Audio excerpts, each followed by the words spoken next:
Okay. All right.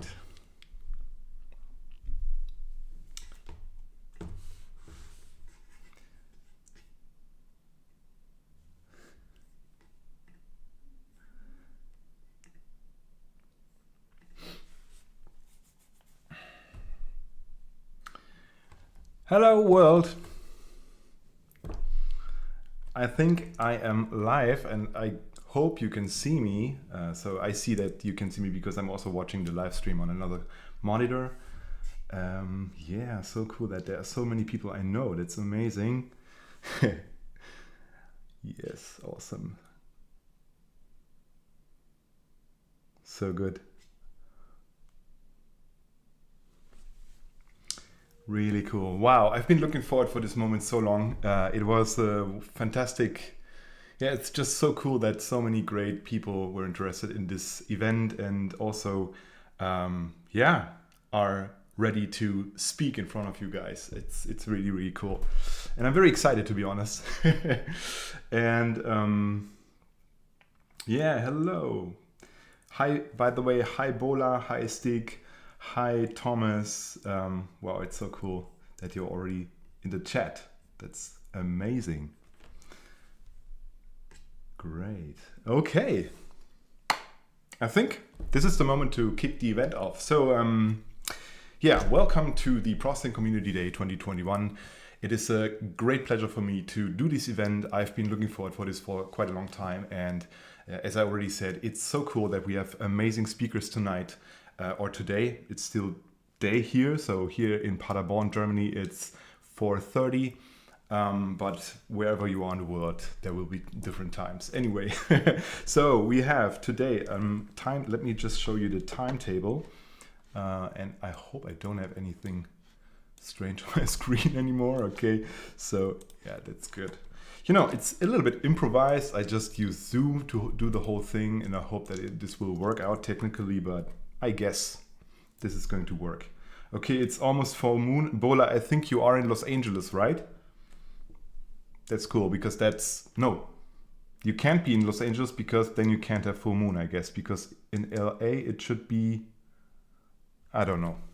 I have difficulties with recalculating time. Anyway, well, what did I wanted to show you? So timrodenbecker.de/PCD2021. This is the site where you can find a timetable for tonight or for today. So we start in 15 minutes, about 15 minutes, with my friend Patrick. He's going to tell you a little bit about yeah, creative coding, his approach, and yeah, it's going to be amazing. I don't want to tell too much about this talk. Then we will have Vera van der Sijp, and after we will have Martin Lorenz. Then we will do the Q&A with Casey Rias, which is also very amazing, and then Sender Sturing is also going to talk about the work at Studio Dunbar. So wow, this is an amazing lineup. I'm so happy about this, that these amazing people just, you know, join this event, and that's good. Okay, you can see me, that's perfect, awesome. Okay, now let's go back to Zoom. Now I'm back full screen. Yeah, so I'm super happy that, well, Processing 4 has been released. To be honest, I've been a little bit, yeah, let's say, it felt a little bit insecure in the last years for me because I'm just building my whole teaching onto processing, and that was a little bit like, you know, I felt a little bit insecure about this, and I'm super happy that the Processing Foundation really took all the time to bring processing into the future and make it ready for newer devices with Processing 4. I think the website and all the things that they just released in the last weeks look amazing, and yeah, this is so cool and really gives me a very good feeling that processing is going to be ready for future challenges technically, which is amazing. Cool. All right. So maybe we can already get Patrick into the room and see how he's doing today. So Patrick, are you already there, or are you still doing something else? He's in the Zoom room, and I guess he hears me.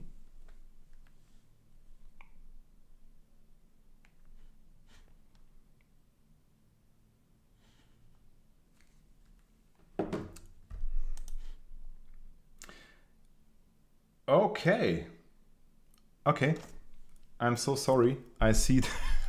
Oh, good.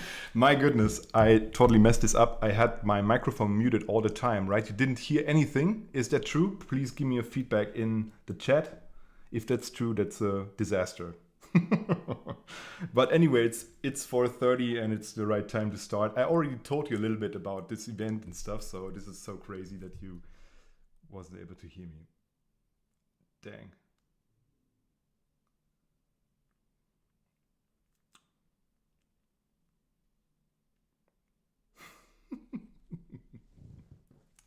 Okay, so I guess I have to repeat the whole thing. Really? You heard me on YouTube, but you didn't hear me on Zoom. Ah, okay, that's interesting because I had my sound on Zoom muted. Okay, perfect. Okay, very, very good. Hi, Cyril, by the way. Great that you're here. Okay, I get it. So it's a technical, a little bit freaky solution. So you heard me, that's great. But Patrick wasn't able to hear me on Zoom. But anyway, that's fine. Cool. So, but again, for everybody who just joined this event now, so it's great to have you here. We are celebrating 20 years of processing and the release of Processing 4, which is a fantastic thing. I'm very, very happy about this. And yeah, that's fine. That's great that you heard me. Awesome. Okay, cool. Patrick, if you want, you can join the stage and let's have a little chat. Hey man. Hello. Hey man, Hey. awesome to be here. Sure. Hey. Where are you at the moment? Actually visiting family, so I hope that the internet connection is going to hold up and everything's going to be fine. So I'm actually in the south of Germany now, and you already mentioned that this looks like a crazy office or something. So this is not my usual space, but I could not say no to being part of this because it's so awesome. Thanks for organizing, man. Absolutely. It was a great pleasure. So nice. So you were there for vacation and visiting family, right? Yeah, just for one day. It's actually, I think it's the only really nice sunny day in Germany for the entire summer, it feels like. So yeah, today was a great chance. Gonna have barbecue, and once I'm done with this talk, they promised me I would get a nice beer. So let's see. Whoa, that's a nice promise. Really, really cool. Yeah. So yeah, we've been speaking about this event. By the way, thank you so much for all these tests, and we just tried to get this whole thing up and running. And yeah, I mean, it's a little bit too early to launch a talk, I guess. Maybe we can, yeah, just have a little chat and talk a bit about the guests. So I'm super happy that Casey also said that he will come for a Q&A session. And by the way, if you want, people on YouTube, you can post some questions onto the chat for Casey, right? Maybe you can do something like a, let's say, like an uppercase REAS, REAS. So then I can see in the chat that this is a question for Casey, right? So if you want to know something, I can maybe pick one of these questions and ask Casey in the Q&A. I'm not sure how much time he has because yeah, he's quite busy and has a workshop at 11 a.m. LA time. So we will see. I've never spoke to him, by the way. This is super exciting for me because I'm a little, for me, he always was like a star in the scene of creative coding, like, one of the most popular people in this whole sphere. And now he will be my interview partner, which is, I don't find any words for this. This is crazy, right? Patrick, you remember when we just checked out the work by Casey years ago and thought like, this is where we want to be? Yeah, absolutely. I mean, I definitely remember when we were in Berlin together on a like field trip. We were Yeah. at the Dam Gallery, which I still think to this day is Germany's only like gallery devoted only to digital art. And the owner, Wolfgang Wieser, he actually had a couple of original drawings by Casey, and we were like super excited to see that stuff and like that it was real. So Yeah. and I also remember in 2018, I think we had a chance to exhibit some work in London at the exhibition where also there was a work by Casey Reers on display, and we were like super proud to read like Tim Rodenbrücker, Patrick Hübner, and Casey Reers on that thing. That was pretty funny. And now he's actually called you, man. Yeah, crazy world. It shows you if you just keep doing what you love, something cool is gonna happen. Yeah, that's true. These are true words, man. So absolutely. Yeah, then I'm super happy that we also have Vera. I think she's also a super inspiring person Yeah. in this sphere of generative design. I think she just spreads a great energy and her work is amazing. So I'm super happy that she's also on board. Yeah, and then we have Martin, who is also became a very close friend of mine. Martin we'll talk about flexible visual systems, which is basically, from my point of view, flexible visual systems are something like the theoretical foundation for creative coding. It doesn't really have to do something with technology, but it is a way of thinking in systems, and these systems can be implemented with processing or with creative coding or with technologies in general, right? And then we have Patrick, of course. Patrick will start his talk in a few minutes.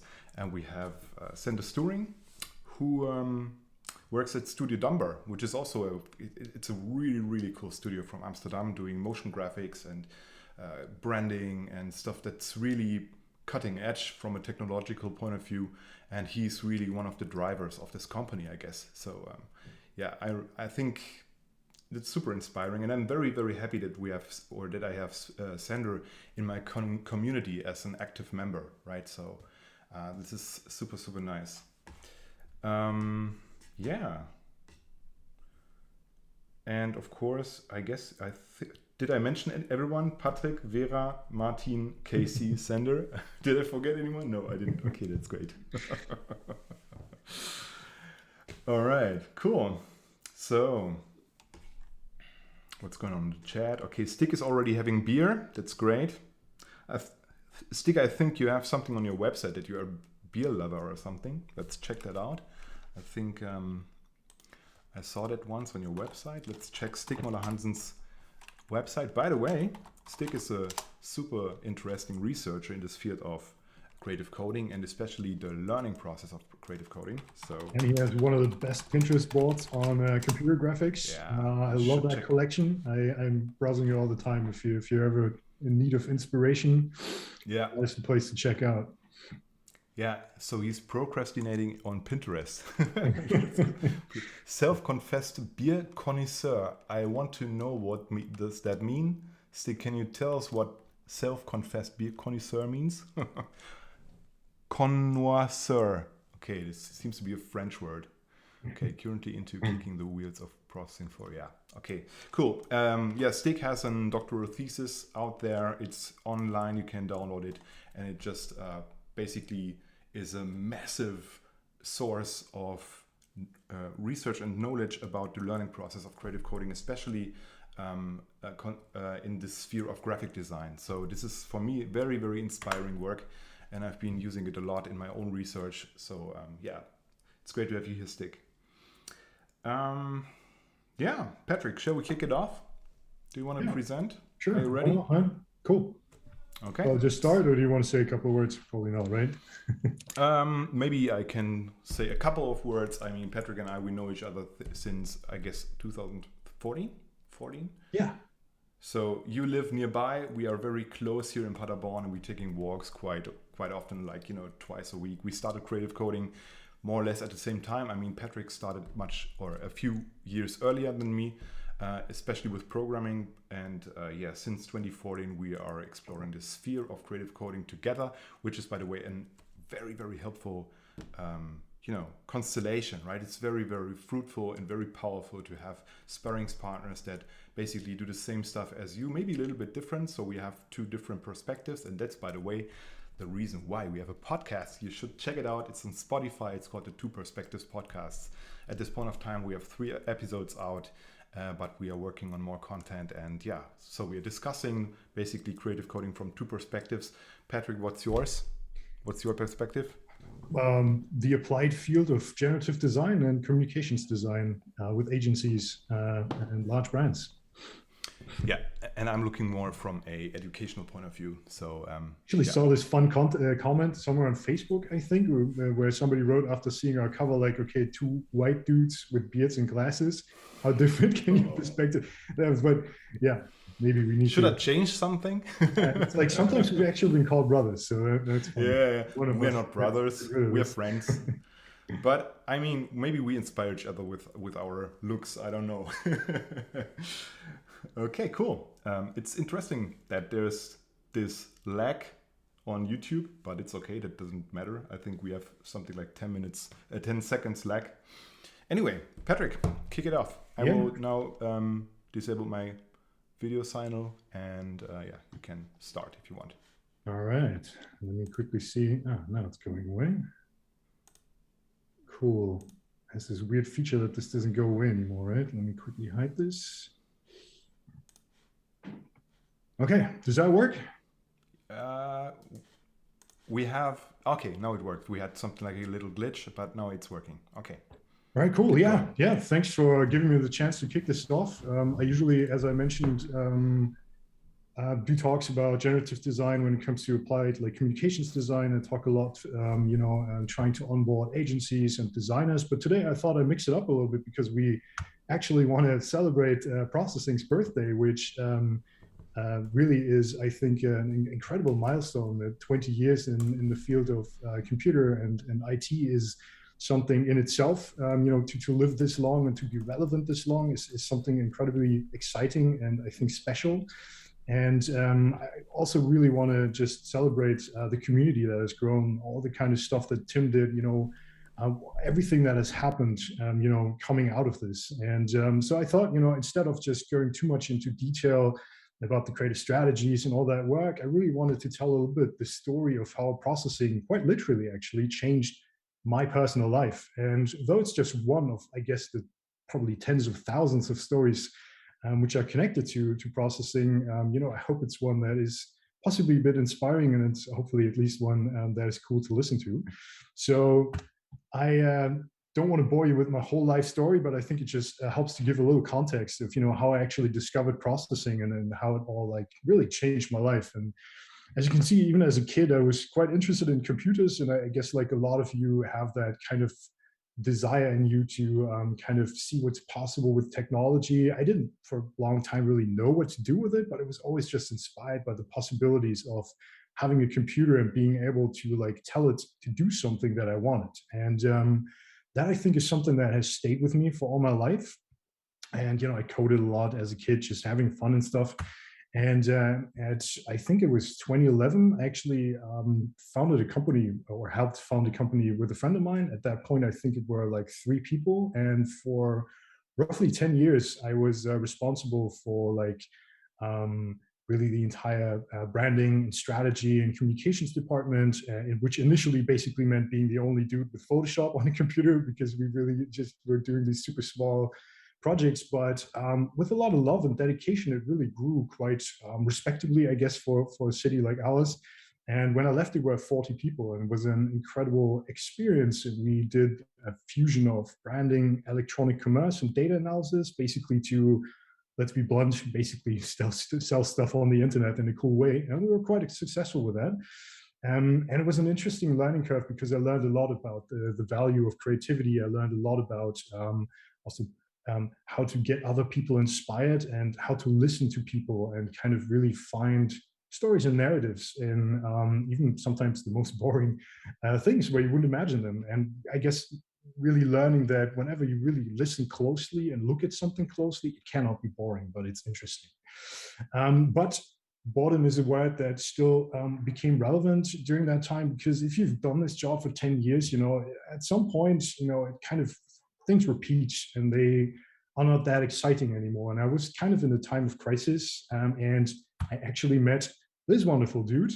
Tim already mentioned it, in 2014, basically being at a point in my life where, I was super successful with what I did, and it was growing, it was getting better, and, all the things you would actually ask for, but being the kind of creative personality I am, I was still not really feeling happy. And then actually when I met Tim and we started to talk about, he had just come back from his studies in Münster, where he, if I understand it correctly, at least wanted to initially write his bachelor's thesis on software called processing, because he had just recently discovered that in the library. And so he exposed me to this book, Generative Design, by Helmut Bonacker, Benedikt Groß, Julia Laub, all the wonderful people who are, involved in that community. And yeah, it quite literally blew my mind, just seeing what was possible at that intersection of design and code, and just these kind of visuals, which were totally different from everything I had created in the past like 15 years using Photoshop and Illustrator and all that kind of stuff. And it was just incredibly exciting. Like for the first time in so long, I actually felt like my job was something that could be interesting again. And we were super lucky to kind of also be in a spot where Tim was making like live electronic music with like one track delay pedal, basically creating intricate, super cool electronic live music with that. And because he had seen that in Münster, which is again the city where he studied, he said, like, Patrick, there's these people who kind of do music and then they do like visuals in a somewhat cool way. And then we kind of started to talk about, what if we were to use processing and software and code to kind of like really do interactive live visuals and things where kind of the music influences everything. And we started playing like really cool venues and places and gigs. And for me, that was, I think, a defining point in my life, because if you start something new, there's always this chance that you don't continue doing it, because there's like a million other things which are interesting, but having this kind of environment where we were constantly talking about music and visuals, and where I could like bring it to the people in clubs, that was an incredible, just again, experience, because it kept me going. It kept me asking, what's possible, where can I do this? And it also opened up like an entirely new realm for me personally, because before being like initially a graphics designer and then creative director, most of the stuff I did, was happening in an office, and it was kind of like, I don't know, putting things on screens. People check it out on mobile phones, but it was never really about seeing or meeting the people who actually like consume or are being exposed to my work. And this all changed it, because it was happening in clubs outside. People were dancing, drinking, having fun. And for me, that was something that really, really changed a lot the outlook on what is possible if you combine basically these fields of design and programming with something that is more related in the fields of experience. And just like a little example of what that looked like and what that sounded like is here a cool like live recording of Tim doing some cool stuff with his delay pedal.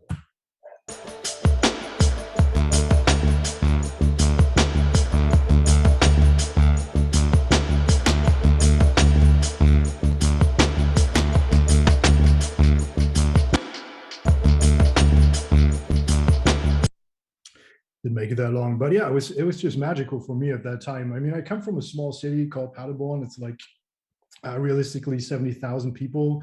We don't have such a thriving cultural scene, which had a lot of this stuff going on. And for me, it felt like with Tim and I, it felt like doing some kind of crazy pioneer work. I mean, later on, I realized obviously that a lot of people do awesome stuff in this field, but I also realized that living in a rather small town wasn't necessarily that bad, because it gave us a chance to just experiment and do a lot of stuff and find a lot of like open doors, because people also hadn't seen this yet. And to not be too discouraged initially just because you already see all these like awesome people doing stuff. So that was, it was incredibly fun and creative time. And what happened next, I think, was another really defining moment for both Tim and I, because at some point, Tim, like, I think he tells that story at least like that. He was so inspired himself by the visuals and all that stuff which was going on, that he didn't really want to do music anymore, but he also wanted to jump into this whole like processing, creative coding thing, and do all of that. And he had this super cool idea, because with a friend of ours, Lucas, a year before, he had rented a cabin in the woods to prepare for a gig that they had. And he said, look, how about we rent that thing for a week, and all we do is basically try and see what we can do with processing, what we can do with creative coding, and just where that leads us. And it was a super interesting experience, which we've tried to recreate multiple times after that, because we really like got out from the city, from our usual space. There was like no internet, no mobile phone connection, no nothing, just this cabin in the woods, a couple of beers, us, and laptops. And that was really awesome because we just had the chance to look at a lot of work, to just have fun, to just play with it. And again, as Tim said, I think it's something that I would encourage everybody to really try and do if ever possible. Like just detach yourself from all the other stuff and just try to experiment and see where it leads you. This was exactly the time also where we met, or where we found this Tumblr blog called FY Processing by Justin Lincoln. I don't know if he's listening or not, but that was something where for the first time I think both of us saw this huge world of creative potential of generative design and what was possible. And what we did in that time, because also again Tim was always trying to find systems and also restrictions. That's something I learned from him. Like in a field where basically everything is possible, limitation is one of those key values which really help you to focus and to explore a vast amount of ideas without getting completely lost. And as we had just found this Tumblr blog, we also had discovered Tumblr, which we didn't know before, at least I didn't. And so what we did was we started like this kind of daily habit, or in the woods, where we were creating like GIF animations, which because also of the restrictions of Tumblr, we're basically always like 500 by 500 pixels square. We couldn't go beyond 2 megabytes, and it had to be an animated loop. So it had to perfectly loop because again, we just could create these small files, which was an amazing like creative limitation. And I think I've never in my life created so much stuff in so little time, just because it was just like the perfect storm of discovering new possibilities and taking this forward. You can still check out all that old work, by the way. It's still available, but it was the start of something which I've never really given up on. Kind of using these limitations to come up with a large amount of ideas. And it started with these like super simple things. I didn't know a lot about processing, and I didn't know a lot about creative coding, generative design, whatever you want to call it. I did already know how to code in general. I had done that before, but it was like an interesting like discovery journey of discovery, starting with these super simple things and then discovering like, I don't know, just shapes, and also trying to have like different things happen on a timeline. I was using the Annie library at that point and exploring these kind of stuff to the right. Something that I was incredibly fascinated about at that time was this chance of infinite results and things which every time you let it run just looks totally different. And I don't know, I got more into just playing typography and stuff. My color choice was questionable at that time, I don't know, but really just getting more into, integrating vector files and, more complex animations, particles, and all that kind of stuff. And then I kind of discovered like the entire world of physics, animations, and, what was possible within that, and flocking simulations. This incredible book, The Nature of Code by Daniel Schiffman, which has influenced me, or had influenced me at that time quite a bit. And these were all things that was just incredibly exciting for me at that time, because before that, for 10 years, I had created designs really in a boardroom. Like you talk about stuff and then you set it up and then you create it and then you ship it to the people, you get some feedback and you update it, creating something which is basically living a certain life of its own, and which was constantly evolving and changing, which was at that time, especially rather unpredictable of the outcome, was just an entirely new world for me to really think about, what's possible in design and communication and art, obviously. And I don't know, I took it further. I started experimenting with faces and all that kind of stuff. And I don't know why I put this in here actually, but it was just this kind of journey of taking it from something really simplistic to asking like, where are the limits? What happens if you apply it to the faces of people? Again, what's something where it starts to become disturbing? You're also starting to ask questions again about identity and all such things. I think I created in the past 5 years more than 400 different animations with this kind of rather simplistic approach. If you're ever interested, check out my website in the idea section, where like all of that stuff can be completely accessed. I did a lot also like with Connect and body tracking, and it's just I get excited when I talk about it, because like wherever you look, really there's a new opportunity to do something cool, be it typographic work, graphics design work, more traditional stuff, again, everything involving bodies and sensors, whatever. So I'm rambling. Anyway, what happens already in that time in the woods was that Tim and I were taking like a lot of walks, and we really reflected upon what we were seeing. We asked ourselves, what is it that's happening? And we made for us, incredibly important discovery, which later on, you find out you're not the only one to find that approach, but for us, it was incredibly new and incredibly powerful. And because we realized that behind basically all of the amazing creative coding, generative design works, that we saw and that inspired us so much, there was actually a rather clear formula that was making those happen. And it's so incredibly simple that it seems almost absurd, but the more you start to think about it, the more powerful it is as a creative strategy. And it's something that, if you check my website, for example, I tag every project, every idea, everything I do, I basically always tag with this formula. And it goes just like this: input through a process generates an output. Again, that might seem rather obvious, and like, why is he so excited? Why is he talking about this stuff? But for us, again, it was something that was holding together all of these projects. And it, I think, makes a bit more sense if you really put some context to it, because if you put like a lot of options on the side of the input, like music, sound, text, big data, whatever, and you connect it to an output, that is always the starting point for a story. It's always the starting point for an incredible journey. And it is a lot of times something that has possibly never been done before in this way, just because the combination of like programming, data, like algorithms in general, interaction, storytelling, design, everything that makes up this field of creative coding and digital art, I think is only now starting to emerge. So, I mean, there are incredible things where like big data is actually turned into physical sculptures. I mean, that's, I think, to me, still like a really cool way of thinking. Like, what happens if you take something digital and turn it into something physical? How does that change the perception of that data, of that story? What if people can touch something which before that was just digital? Like more traditional stuff, obviously, like a lot of projects that you see, like where you take like kind of newsfeed and turn it into a data visualization, or I don't know, you could take a text or a book and just turn that into a book cover.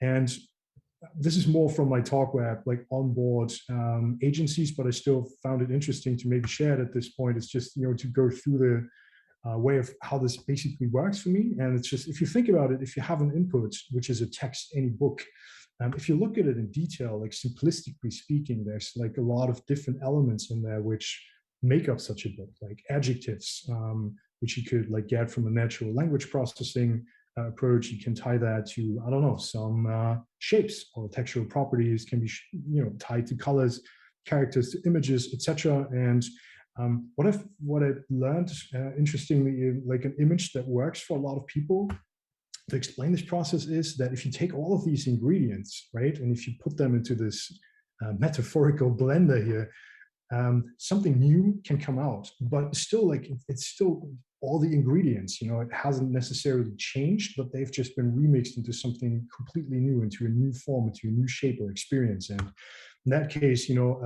any book could generate its own cover. And not to go into too much detail, like in this specific project, but I was really experimenting with, how can people and computers kind of collaborate in this creative approach in a very different way, right? Not just basically just spitting out random stuff, but I was, in this case, for example, experimenting with genetic algorithms. So basically what was happening is like the algorithm analyzes this entire text in this book, and from all the stuff you just saw, it makes a couple of predictions of what could be a cool book cover and ties the data in there. And then you, as a designer or whoever is using it, can actually assign certain scores. Like, I love the color work, the typography, I don't know, the image definitely not. And basically what is happening is that, then you press a button and it generates like a new breed of child book covers, basically, only with the best traits of what you just selected. And obviously, as in any good genetic approach, there's a certain kind of mutation and randomness in there, like coming up with new ideas. What I think is interesting about this is that it's not just a person telling the computer what to do, but it's also not just the computer spitting out random stuff. It's one of many approaches where basically the best of both worlds can come together. The incredible possibilities that a computer has of analyzing and calculating stuff, and then a human being kind of curating this approach with, you know, the emotions and instincts that a computer can obviously never have. And Tim created this mind map quite a long while ago, and we had that when we still shared our office. We had that as a large printout on the wall, just to always remind us of, you know, the huge amount of possibilities that are hidden within this basic input-output formula. And this is by no means comprehensive. Obviously, there's even more things that you could put on either side, but the joke always was that you could just take like two arrow dots and, you know, throw one to the left, one to the right, and come up with a new cool idea for a project. And it has definitely held true for so many things, because only now am I always like continuously finding new things which are in this mind map, which were projects that I have just done. So I thought this is something I just really, again, wanted to share with you if you haven't heard it or if you haven't seen it, because what it really does for me is it has been a very helpful guide on this journey of you know, discovering creative coding and seeing what to do with this, because you can get lost. There's a million possibilities, but kind of taking this input-output approach and then limiting yourself to certain things always gave me a path forward to find new and interesting stories and, you know, to push it forward, to not get lost. So that is definitely something which I think is super helpful. To me, the possibilities are infinite, and I was starting this entire talk with like how processing changed my life. And I think this discovery really changed it quite literally, because I just realized, like, whenever I get bored with a field, I can just do something else in this realm of creative coding, and it's always going to be interesting. So I totally see myself doing this, if I can, with 80 and still finding like fun stuff to do with this.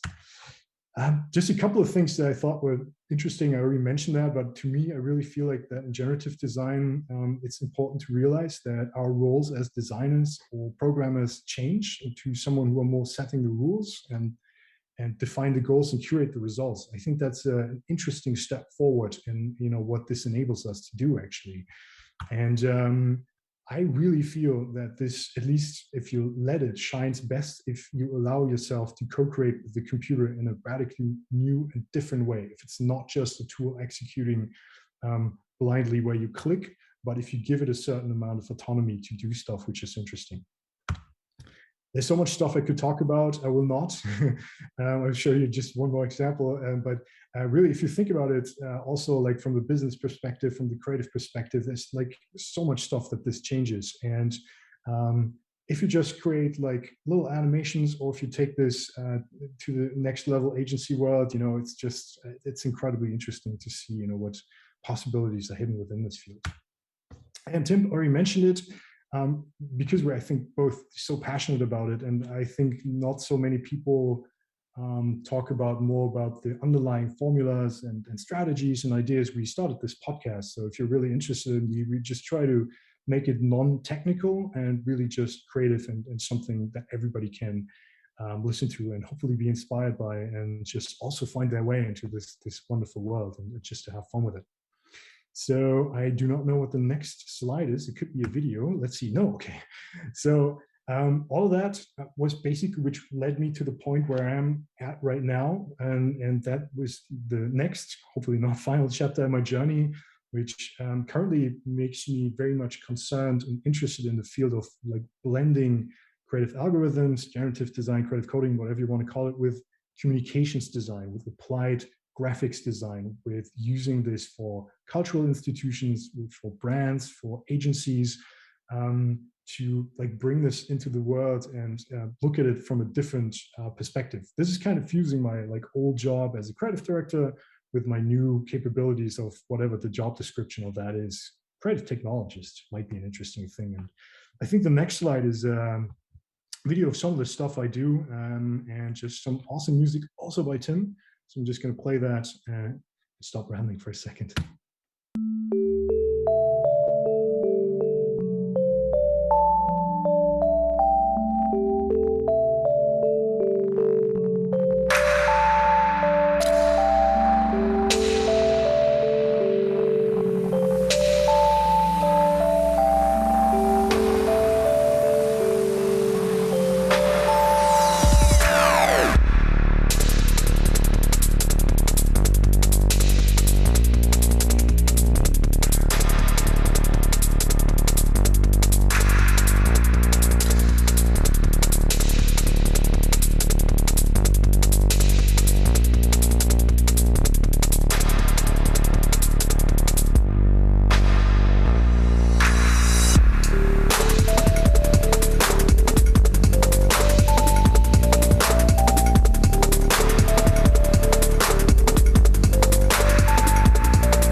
Yeah, so it's been a crazy ride, really. When I quit my old job in 2017, I really didn't know, how that would go down, and if I could actually sustain my life. I had money for roughly a year, and was just hoping that going full time into this whole world of creative coding as a freelancer would just work. I was quite sure just because I loved it, but it was awesome just to see how quickly it took off. And agencies started reaching out. I got a chance to work with some amazing people.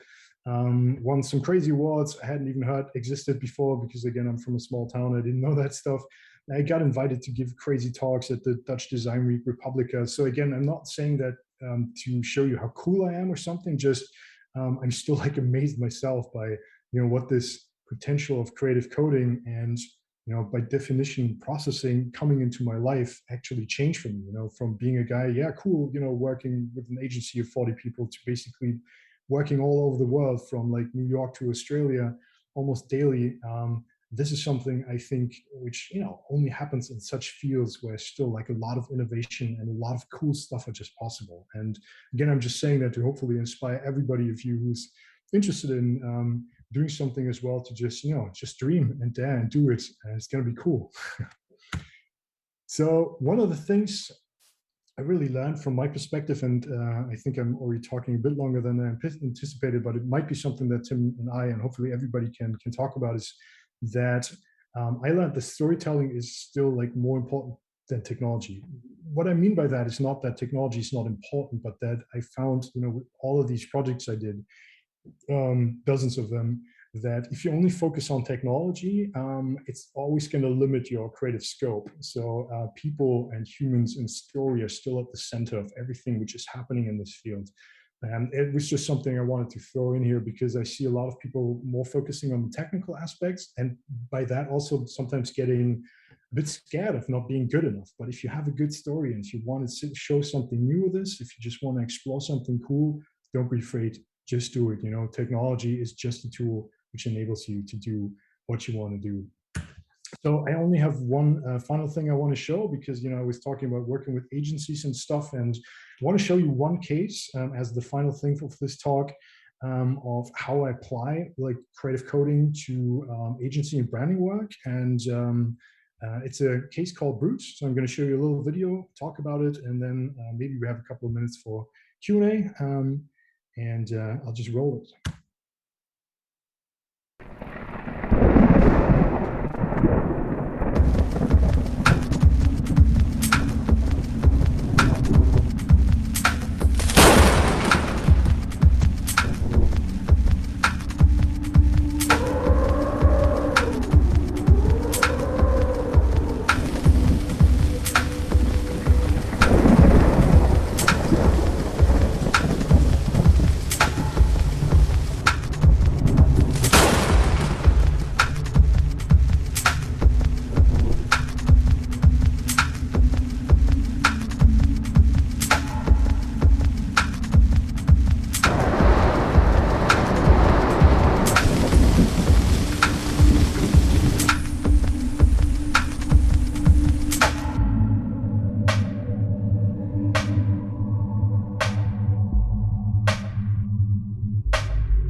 So I love to show this case just because I think it shows why creative coding, if used correctly, is such a powerful tool. Now, I credit this with the incredibly forward-thinking people at Lando Associates Hamburg, and they were approached by this vineyard, which was just starting to grow wine in Hamburg, which, if you're familiar or not, is in the very north of Germany, and not something that you usually associate with good wine. It's something where people, say like, yeah, good wine like equals a lot of sun, France, Spain, Australia. I'm not a big wine person, but basically these things come to mind. So that's a huge problem, that they were afraid that nobody was going to take them seriously. That, on trade fairs, they were going to put into the last booth somewhere, nobody's showing up. And so we try to make this sort of weakness into a strength by completely focusing on what actually makes a wine. And that's a question I ask a lot of times, like, what is the essence of your product? What makes it tick? What makes it work? What makes it unique? What makes it happen? And if you think about it, without the weather, there's no wine. It is completely defined by the elements. And by focusing the story completely on that and kind of making it center stage, we kind of flipped it around and got people to be really interested in it and to think about it, to, okay, wow, cool. And, what does that taste like if, the accumulated weather of this, vintage was actually that? And as you can see here on that graphic, we you can't see it on a graphic, we put a kind of like a weather station at the vineyard. We're collecting, which are still collecting data in real time, and make that visible on the website. But also what we do is we accumulate the complete year that this unique vintage has grown and turn that into this visual representation of what went into that year. And as you can see, if it's like hotter, it turns more red. If there's, a lot of wind, you have these stripes, and you can read it from top to bottom, kind of as a chart, as a map of kind of how that wine evolved over that course of the year. And you also see the accumulated, averaged out data of, in average, that vintage had 13.5 kilometers of wind per hour, etc. Kind of making these into stories in itself, and something where people start to question, what is a wine? What does it taste like? Is the sun, does it taste different if it had more or less sun? And I think that was a cool way to go. What it also was, again, this a web experience where you can check it out in real time. It's all coming from this silhouette of a wine bottle, this 3JS on the web itself. So this is not done in processing, but could very well be. And you can experience it. What also this started for me was realizing that these could be tools that can be used in agencies to complete like the entire marketing collateral. So we created everything, the entire video, all of the print materials, all of the graphics, all of the stuff that the social media department generated, all the banners, like basically everything was created out of this generative system and put into place on the various touch points. And it was, for me, a defining factor again, because we're not just saying, let's use particles because it's like complex looking, but we wanted to tell a story. And I think we were quite successful, as still when I show this case, people in the end still usually ask like, okay, what did it really taste like? And again, this is why I love to show this case, because it's not focusing on the technical aspects, but it's using technology to tell a story that may not have been told like this before. All right, and yeah, if you take this input-output pattern, basically what we did, we took the input of weather and the output was branding and marketing collateral. All right, so there's a lot of more stuff, shameless self-advertisement, not really, but if you're interested in this way of thinking, check out my website. I have a lot of cases which use this input-output model really to just hopefully tell interesting stories and create branding from data. So again, it's something where if you're just interested in this approach, you might find some inspiration or some stuff, for your next project. Again, the possibilities are infinite, and it's 2 minutes past what I was supposed to talk. So thanks a lot. Again, if you're interested, check out my website. Also, would love to hear what you think. Hit me up on Instagram or wherever you like. And again, thanks a lot for listening. That's it. Nice. How to stop this. All right, cool. Thank you so much, Patrick. Cheers, man. Awesome. I cannot hear you. You're muted. Okay, on Zoom I'm muted, but on YouTube, yes, should be able to lucky. Check. Yeah, I hear you. Okay, great. Cool. Thank you so much, Patrick. That was awesome. We've got a little bit of time still, and there are some questions in the chat. Oh, nice. So awesome. I will read one from Diana Chiang. Yes. Hopefully I didn't... hopefully that's the right way to spell that name. Okay, what is your process in creative coding? Do you start in code and then see what visuals you can pull? Or do you start with a visual, use code to match those visuals? Mm-hmm. Well, I mean, it kind of depends. So, like for my personal projects and where I just basically experiment, I just love to see what's possible with code. I usually have maybe a rough idea in my head, but I don't really sketch it out. I used to do that a little bit when I was still trying to learn the underlying principles of for loops and grids and like all the basics that really helped me to sometimes just draw it out of what I wanted to do. But Mm. nowadays, I kind of just experiment with it. Um, I don't usually have like a clearly defined end result that I work towards, but what I do when, especially when I work with agencies, because it's kind of difficult to sell this to a client, right? Because you Mm. got to say, look, I have this cool approach, but I cannot tell you what it's going to look like. You just got to trust me. So obviously, what we do is we collect like mood boards a lot of times from my own ideas and inspiration section and from all around the web just to give them an idea, and then we Mm. work towards this. But one thing I really found to be very helpful is to not limit yourself too much by a specific visual, because a lot of times when you start to create these things, you see a lot of cool things emerge and possibilities happen. And if you've already sold like a perfect visual result, then you Mm. sometimes limit yourself in the outcome. So, but I think it's different for everybody. But I usually try to keep it a bit more loose to have Mhm. different directions I can go into. Okay, cool. So I've got two more questions. And by the way, we have to be a little bit strict about the timetable because the thing is that All Casey good. will join the meeting, and he doesn't have that much time, and I don't want to let him wait. So, but anyway, we have a little bit of time for more questions. So here's another one by David Liebert. He asks, any tips on how to use processing for real client work? What are the potential pitfalls? Yeah. So I think processing has a lot of advantages when it comes to, for example, creating high resolution images and print files, SVG, PDF, doing all these kind of things. That's really cool. It's possible in the web, but it's super hard to pull off. Mhm. So I would say like possibly two large pitfalls, like maybe three. So at least processing three as an editor is a bit more limited than like the full-blown IDE than Visual Studio Code. So one of the things I always do is like immediately set up a GitHub repository, because sometimes processing has this weird bug of when you undo something, it screws up your code. So this is where I'm like super anxious all the time. And I think the biggest thing about processing being Java based is that it's not so easy to create interfaces. There is Control P5 and it's an Mhm. amazing library for what it is. But as you start to add more and more functionality, I have created client work where I guess half of the code, if not more, was just the UI and not really the actual code. So this is Mhm. where the web shines a bit more with like HTML, CSS, and all of these things, Vue, React, etc. So I think that is something where if you do something simple and clean, that's cool. If it becomes more complex, it becomes harder to manage, especially as a client says, could you add a button there? And you say, oh God, no. That's going to be really tough. And final thing, obviously, is you have to create executable files and give them to clients, right? So the cool thing about the web is you can just deploy it there and update it on the fly. Everybody always has the same address if you do it right. Mhm. And processing, you have to continuously send out new builds, and that's just a bit of a hassle. But I would say, like for smaller client work, it's absolutely fine. It's all good, and I've seen like a lot of amazing stuff done with processing. I've created some larger blown things myself, but again, be wary of especially the topics of UI and manageability of code, and if possible, maybe switch to a more feature complete IDE if you really plan on doing some large stuff. Mhm. Yeah, that's a nice answer. Yeah, I totally agree to that.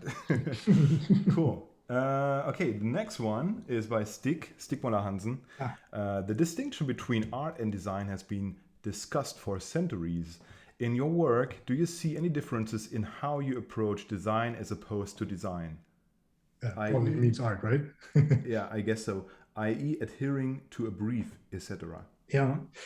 So I mean, I don't know. I have not studied art, so I cannot give you a clear definition. If there's one for me personally, I would say the difference between design and art is that design usually has a function and has a specific goal, something it has to reach, something it has to fulfill in order for it to be good. And you can measure in certain amounts, at least, if a design has been successful or not. I would not say the same thing about art. I think art is something that can live on its own. It can reach people. It can't. It is the ultimate free space of possibilities, and I think that's what makes it so valuable as something where you just really get to do everything you want. You can tell your own story. You're not limited by anything.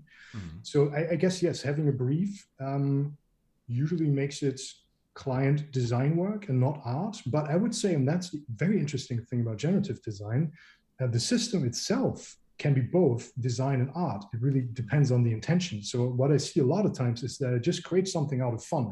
I love processing. I love the code. I'll do this thing. And then a client comes to me and says, look, I have a specific problem. I want to solve something. And I say, hey man, I have this cool system.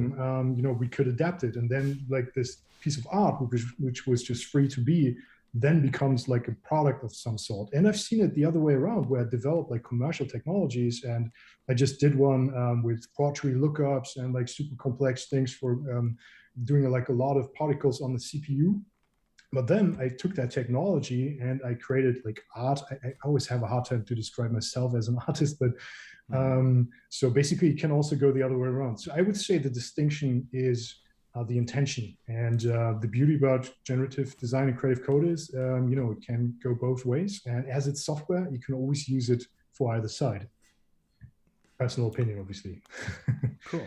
Okay. So one last question. I'm sorry, I have two more questions, but I guess I just don't want to break the timetable. So the next question is by June, and it is, any tips on how to practice using creative coding to tell a story?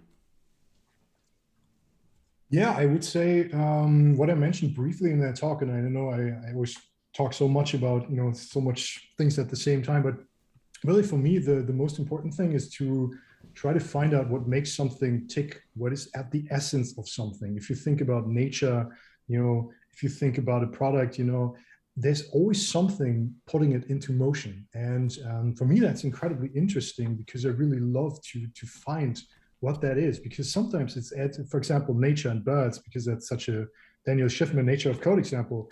It's rather simple rules, but because it's happening on a large scale, it becomes a chaotic system, for example. And that's really interesting to think about. And so when like a bank approaches me, I try to like look at like, okay, financial data and transactions. And like, I always try to find what is at the core of, whatever somebody wants to tell. It can also be non-commercial stuff, by the way, obviously, right? Like I did a project where I used motion capture data to basically create like the full-blown dance on one image to tell the story of this particular thing. And then you can compare it, like what do different like ballet pieces look when they were frozen in time or something. I mean, it tells the story of motion and human intricacy, etc.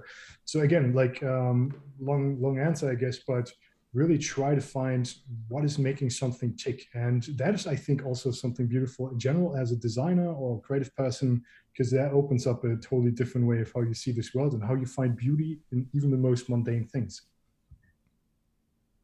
Great. Awesome. Philosophical Patrick. answer.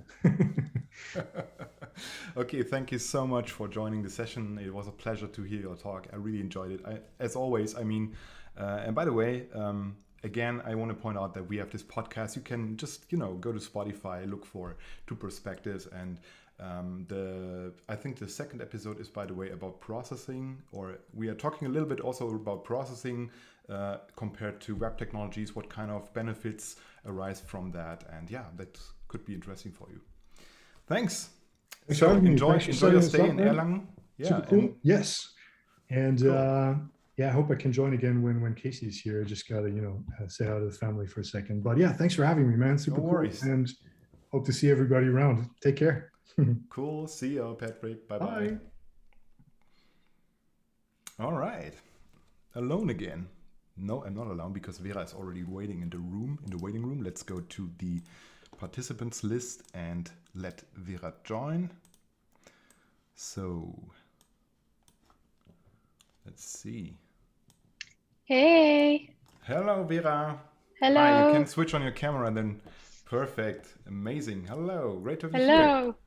Yeah, thank you for having me. Sure. I'm so excited. Sure. So cool that you're here. It's amazing. So how are you doing today? Good. I just packed my work. I'm going to Berlin to do a show. I'll tell a little bit about it. There's some processing involved. which is kind of always the case, I guess. And just out of holidays, so this is like my first kind of real work or like real moment that I'm like back at my office. Yeah, so yeah, really nice, really good way to start the year. And Awesome. you? I'm totally fine. Super excited about the event. So that was really, I've been planning a lot and just trying to get everything together. And I was a little bit, to be honest, a little bit excited about the technical stuff. So, but I'm super happy that it works. And yeah, it's great. Yeah, I mean, it's also kind of standard that something breaks down. Like for me, it's always like if I just accept that one thing is gonna go wrong, then it's doesn't matter that much anymore. But if That's nothing true. is going, that's even better, of course. Yeah, that's true. So tell us a bit about the show. What kind of show is it? I saw something like knitting art on Instagram. Is that what you do there? What you exhibit? Yeah. So it's together with Charlotte Rode, so we're both doing work and we're also making work together. So I hacked a knitting machine. There's actually, it was really simple because there's a whole community online that made like shields that you can order and solder yourself for Arduino. And basically you have these kind of commercial knitting machines from between the 50s and the 80s. And then the bottleneck was, so all the things were quite advanced, but the bottleneck was the memory. So if you hack it, you can actually kind of use it as a printer because it has then a limited memory. And yeah, I made three works, like three big works and some smaller ones that have to do with women in code in that time between the 50s and the 80s. Because actually, and I think you probably know this, it was really kind of a field where it was, women were quite prominent in that time. Absolutely. And somewhere from the 80s that shifted, and it's never really been proven why or how. But at that time, it was like considered soft work, kind of like administration, like typing.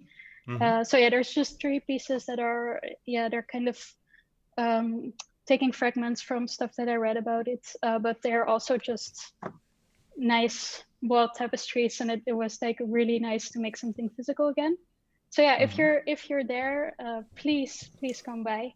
We're also gonna make a website, so you will be able to see it online. Of course, like it's still a kind of a strange time, so we wanna make sure that it's accessible for everyone. That's amazing. What is the title of the exhibition? It's something with software, right? Yeah, a visual guide to software, which is a super stupid pun, but I love that. That's so cool. Yeah. And Charlotte is exhibiting some, I mean, she's very into typography, right? So she creates typefaces, and what does she exhibit? Yeah, so both of us actually worked on a variable typeface, and you can also see them as type specimens. And so she made pieces of aluminium with basically like a modular system where there's like building blocks that you can make type of, and you can reframe them, and then they make new letters or characters. So that's what she has been working on. Her work has a lot to do in general with feminism, but it has a completely different angle because of course she hasn't been knitting. But we also made some pieces together. So it's like, there's gonna be a lot, and we're having 1 week to set it up. It's in a new project space. So it's quite exciting because we made some floor plans, but of course in real life it's always gonna turn out differently. And amazing. Sounds very exciting. Super cool. I don't know if I will have the chance to come to Berlin because Berlin is still very far away. But from Bielefeld. I live close to Bielefeld. Yeah. Have you been there? Have you been in Bielefeld? No. I haven't been there, but I know you are close to there. So exactly. Yeah, but maybe, I don't know, maybe I go to visit Martin, who I will work together in the next semester. So we'll see. We're gonna be working together. That's true. Very excited about that. Super cool. Yeah. Awesome. And by the way, female programmers, I love this photo of Margaret Hamilton, the NASA scientist. The one with the books. With the whole code of the Apollo mission, which is so cool. Yeah. I mean that whole Apollo project is for many reasons super historical, but like definitely the how old the machines were and how much they managed to do with it is really cool. Yeah. All right. So if you're ready, I can disappear and you can do your talk if you want. I'm ready. Yes. That's great. All right. So I'll share my screen. Yeah, sure. Can do so. I'll do that just to make sure. So I need to optimize for a video clip, and I'll share my sound. So I'll double check if this works. You see an empty screen, and now you see design plus code. Oh, sorry. I think we see your UI for navigating through the presentation. Okay. Yes. Oh, sorry. So I guess no worries. I guess you have to share the other screen or something. Yes, I do have to do that. You see, something went wrong, but it wasn't that bad. Yes, now you see. Okay, that looks right. Okay, I'm going to disappear and then I'm back when you're finished, okay? Okay, thank you, Tim. Sure. Thank you. Okay, so my name is Vera from the site. I'm gonna tell you something about design and code, basically. Yeah, how I work with processing in my practice, but also why I love it so much and why it really made my practice and my life the way it is. So when processing was released, this is what I looked like. I was 7 years old. I clearly did not own a computer yet or a front teeth, but I was already quite into that. I really liked working on my parents' computer, and I was already really interested in exploring how stuff around me worked. And at that age, I really liked a white tiger. So I found this site called Wikipedia through my dad. I think you might have heard of it, but in that time it was like quite new. And I looked up all these things, and I was so proud of myself when I found out like that if you press the shift and you press a letter, then it gives you the all caps or like a capital. So that was where my interest started, but where I didn't know anything about programming or processing yet. And this is me, well, actually a few years ago, but kind of now. Basically, I'm 27 now, and I have my own design practice. Here you see a 3D scan of my studio, which is in Amsterdam. I basically do graphic design, but also programming. And actually, a lot of programming is involved in most of the projects I do. I share this space with basically a collective called Zesbands. Here you see some of the work of one of my colleagues called Mark. It's been really great being here in the space. You also see it behind me during the pandemic. But if I would have to summarize what I do, it's basically making weird type move. I think that summarizes it quite well, although there's many different techniques. But also I do that because I really like exploring things, and things can be anything. But this is why I love processing so much, and why from the moment that I discovered it, I was so blown away by it, because it really helped me to understand how the world around me kind of works. So I did a lot of different experiments with processing. So for instance, how forces work. There's like this amazing book that I'm sure you know, The Nature of Code. So I looked into how physics worked, and I hated physics in high school, but being able to understand it and to visualize it made it so much more engaging and so much more fun for me. But also, for instance, other processes, so how a fungi grows, or how you can simulate that, or even just like anything that had to do with organic motion, or basically noise, and how things like clouds and water, how that moves and what logic is in there. Basically along the lines I got more and more advanced, but I really didn't have any basics. So I'm also really interested in pseudo randomness. So this is like any computer random. It can never be a real random, because a computer doesn't do random stuff normally. It just does whatever it's told. So yeah, if you get a random number from a computer, it's basically pseudo-random. Yeah, and you can do a lot of really cool stuff with that still. But also more graphical things. So I have a graphical training I studied at the Royal Academy of Arts in The Hague. So I was also really interested in the visual things that that this program brought me. So for instance, working with fractals, or designers really like grids in general. I also do. So like, how can you make a different grid that's actually quite hard to make with by hand, but if you program it, it's really easy to do it. So for instance, here there's this grid where basically every row there's 2 cells less, so the information space becomes less and less, and the type becomes less and less legible. But also, yeah, basically how you can work within these grids, so how you can read images and make animations with that, or how you can trace along a path. So basically animate a line or animate something that you cannot do that easily with other programs. Oh, the next, sorry, I already put it on the slide. So the next one is a bit flashy. So if you have issues with that, just close your eyes for 10 seconds. Okay, I'm going to the next slide. Yeah, so also, for instance, how color theory works. Okay, it's safe again. No more flashes. Or how superposition works. So how you actually, yeah, how the eye perceives colors if you have actually not one color, but a combination of colors that makes it look like a different color.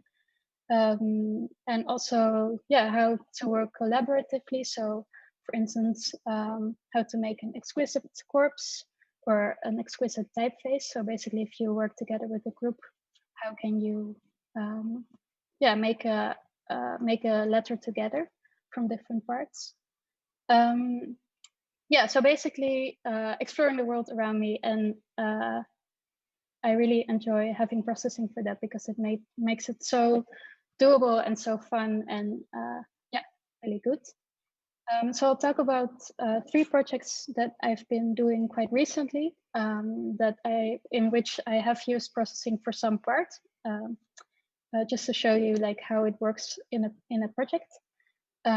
So one of them is called Space of Urgency.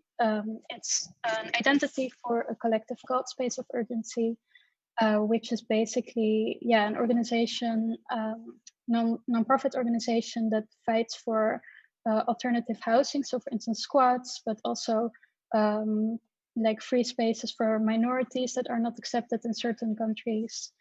Basically safe spaces for people that are maybe not accepted because of their beliefs or because of their sexuality or their identity or their gender, which is, I think, a super, super important thing. And yeah, they have to work quite quickly because they organize protests and they organize like meetings. So I try to basically make tools for them as much as possible so that if they would need any poster or any animation, they could easily make it or make it with my help.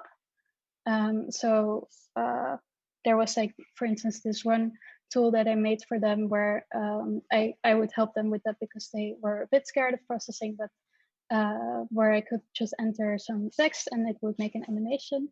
And it was all based on this system where you basically have these lines that become lighter and darker and bigger and smaller to basically, yeah, have this like text that is behind it, but basically one system.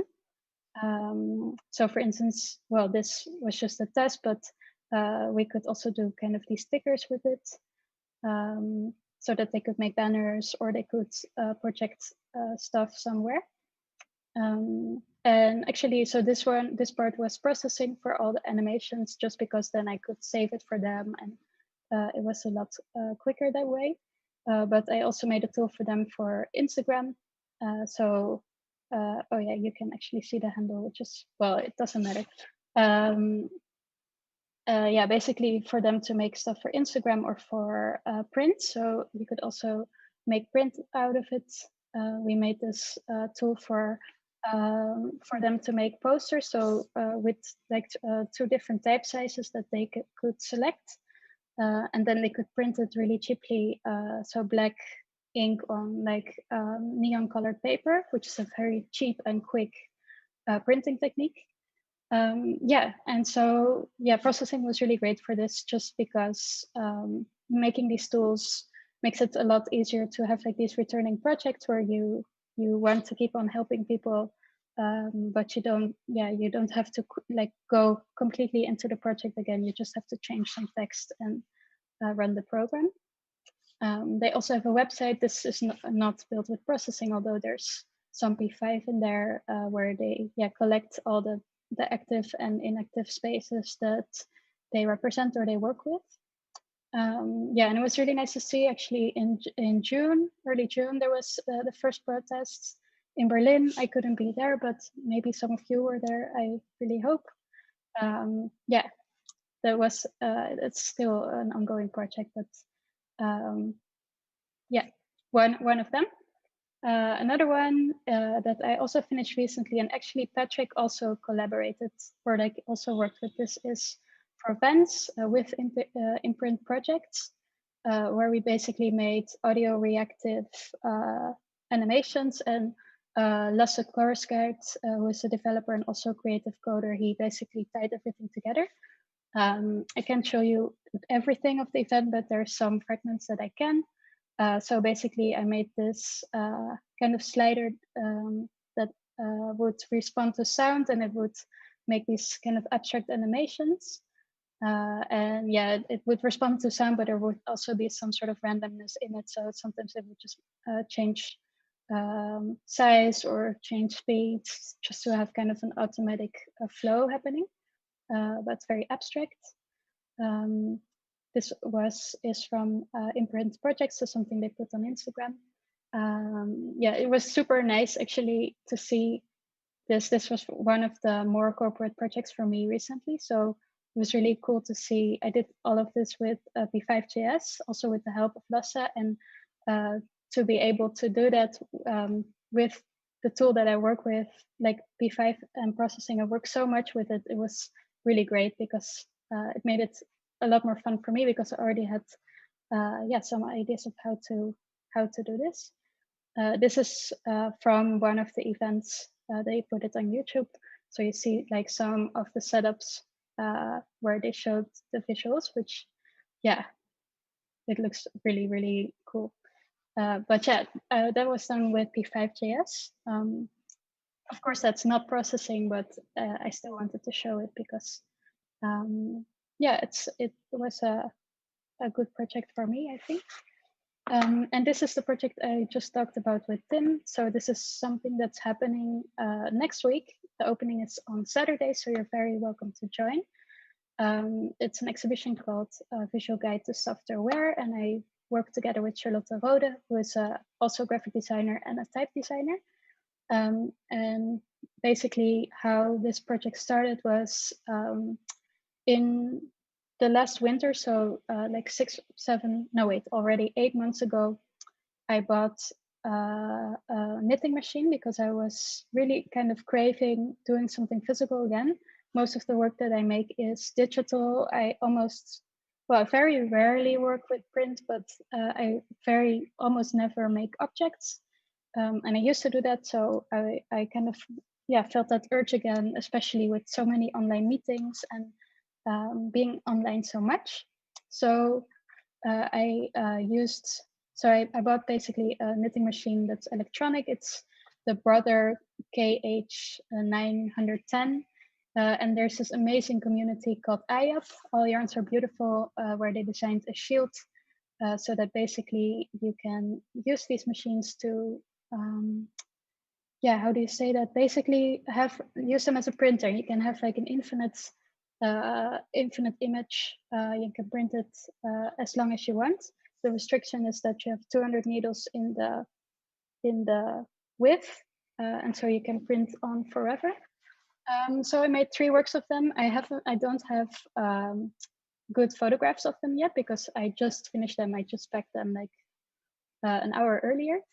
But so I use processing for 2 of these actually. This one is just with JavaScript, some P5 for the rendering. So they're basically 3 works about women in programming in software environments in that time that these knitting machines existed. So that's between the 50s and the 80s of the last century. And they're kind of fragments of things that were written about this, but also of interviews and books of that time. And yeah, you can see kind of a preview of them already. This one is a little bit more abstract. And here I actually use processing to make a more abstract pattern out of a font that I created. And this one is even more abstract, and yeah, it's gonna look really good, I think, but for now this is all I can show you. So please come by or visit the website when it's ready. It will be on my Instagram and on my website. And this is the studio downstairs last night. It was really fun actually working with processing again and then making something physical out of that. There was something I used to do in art school, but that's already more than 5 years ago. So it was really nice to see one of these images from these processing sketches into a physical object again. I said it earlier as well, but you're very welcome to join. Please do. So those were 3 projects. I'm almost done presenting, but I just wanted to talk a little bit about, we've had 20 years of processing now, and what I think would be nice for the next 20 years. Although I think processing and the foundation, they're doing so well with this, and this is something else I really appreciate. One thing that has been for me for the past 2 years very valuable is teaching, and mostly teaching code to groups of people that would normally not be so interested in it. So either designers or like teenagers, people from different backgrounds where they maybe are not really encountering that normally.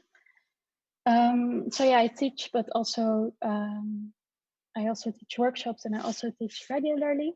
And I just wanted to show, I always make kind of one image for the workshop when I write it, but I also wanted to show some work of students from the past.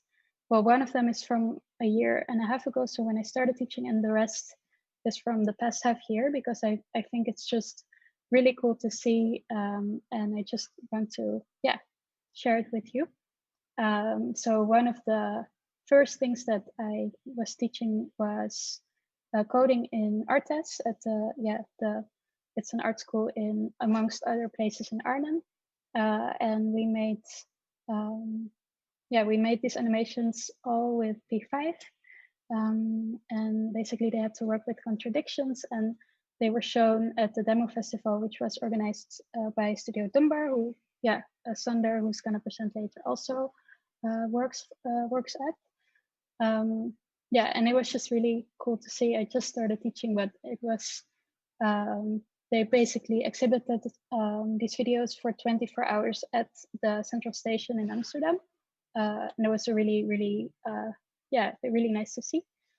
Something more recent. So I recently gave a type emotion course at Artes. This is the work of Kate Konovalova, which I thought was quite nice. And this is the work of Katja Rempel and Niall Gareth, who basically, they were kind of helping each other out and looking at how they could make different ink traps, which turned out to be quite difficult with P5JS, but I think they made like a really, really interesting research in that.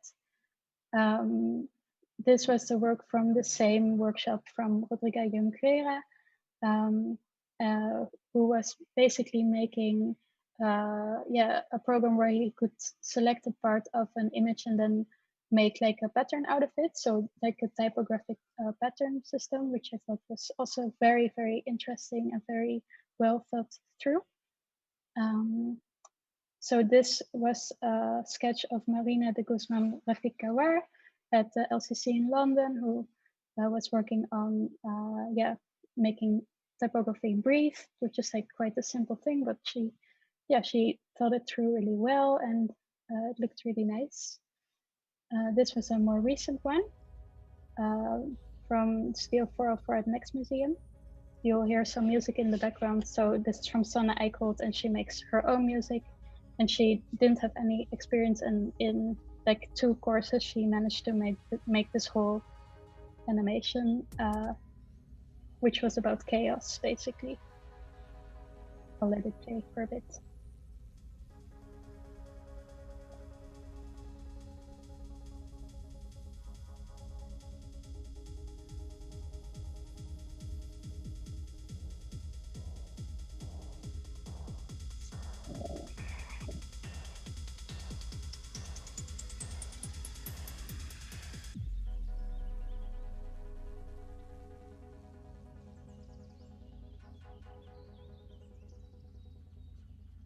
So our work was about chaos and about basically the mythology of the earth.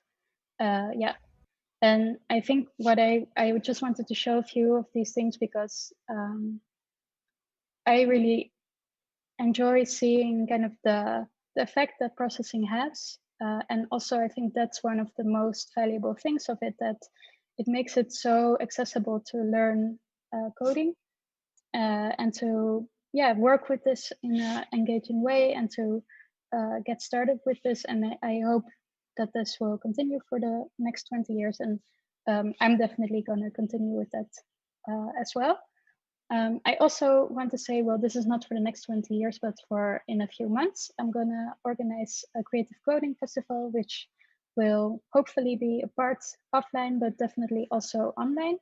It will be the 27th and the 28th of November, so save the date. And I just wanted to say I really love processing. I could only find gifts of Daniel, but I know Casey's going to be here. I want to thank him and Ben and Lauren and also Daniel and everyone else at the foundation for this amazing tool and maintaining it. And I saw you guys have a new website. So if you haven't been to processing yet, I opened it this morning and I was shocked. It looks so good. And that was all I had to say. So thank you. You can see more of my work at Vera van de Sijp, which is my name, on Instagram. I'm also working on a new website, which will be basically launched around the time of this festival in November. So thank you. Clapping hands. That was awesome. Thank you so much, Vera. That was super inspiring. I mean, thank you. I think your work is so cool. I'm totally excited about it. Thank you. Right from the beginning. Yours too. Sorry? Yours too. Oh, thanks. But when we met on the Dutch Design Week, I think it's already 3 years ago or something. I find it super, super cool what you just presented. And keep on. It's really, really cool work. And by the way, the chat is going crazy. People love your work. Let me just read some of the comments here. So Stig says, Vera, I love the diversity and curiosity in your works. Also nice to see traces of traditional Dutch design tradition evolve into new forms in computational media. Inspiring work.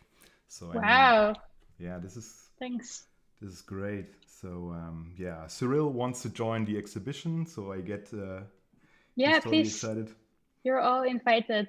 It's open for a bit more than 2 weeks. So so great. And we'll definitely take a look at the Creative Coding Festival and we'll visit if it's well, possible. I will write you about this as well. But that's great. That's for later. Amazing. Cool. So maybe you have some questions for you. Let me just see. It's a little bit chaos in the chat right now. So everyone just post your questions. And there were some. How does the knitter understand the processing code? How does a knitter understand the processing code? The machine. So that's what the amazing people of IAP did. So they made a little piece of software where you can basically load in an image. So it's not very live. You could program it live, but you can basically work with black and white images. So what I do is that I use processing to create a black and white image, which is a bit thresholded, so that it's just black and white pixels, not gray ones. And then I load it into this program. And then, how the knitting machine itself works, I'm like too scared to open it up. So I can't really tell you. There's like still a part that I don't understand. But yeah, it's basically ones and zeros, and it pushes, there's like 200 needles. You have like a carriage that you put over it, and then it pushes it to the next position. So either black or white. It comes down to that. Yeah, that's great. So what I would like to know, so you mentioned a lot processing and P5JS. So what would you say? What was I think processing was the first technology you've learned, and then you started with P5JS, because P5JS was probably not released yet, right? It wasn't. No, I remember there was like a way that you could export a processing sketch to some sort of a widget. So I think this was like processing 2.0, 2.3, maybe something like that. So I really started with processing. I had a course, there was like a IST course, so like basically a elective. And it's totally clicked for me, because I was doing these design things that took so much time. So I would like hand color all these. I work a lot with like grids and blocks, and I would hand color all these blocks, and it would be like 2,000 or 5,000 blocks. It would take ages. And then if you do this with processing, it's basically like 4 lines of code, and you have the same result. Absolutely. So I also really love to be in this ecosystem. I love the message of the Processing Foundation. I love how much the P5JS is pushing this diversity theme and all these. That's super important. Absolutely, because we don't have enough women and diverse people in the community, right? So that's also a problem that I face when I'm building this thing. So I think it's super important that we have more people from all genders, all countries in this community, right?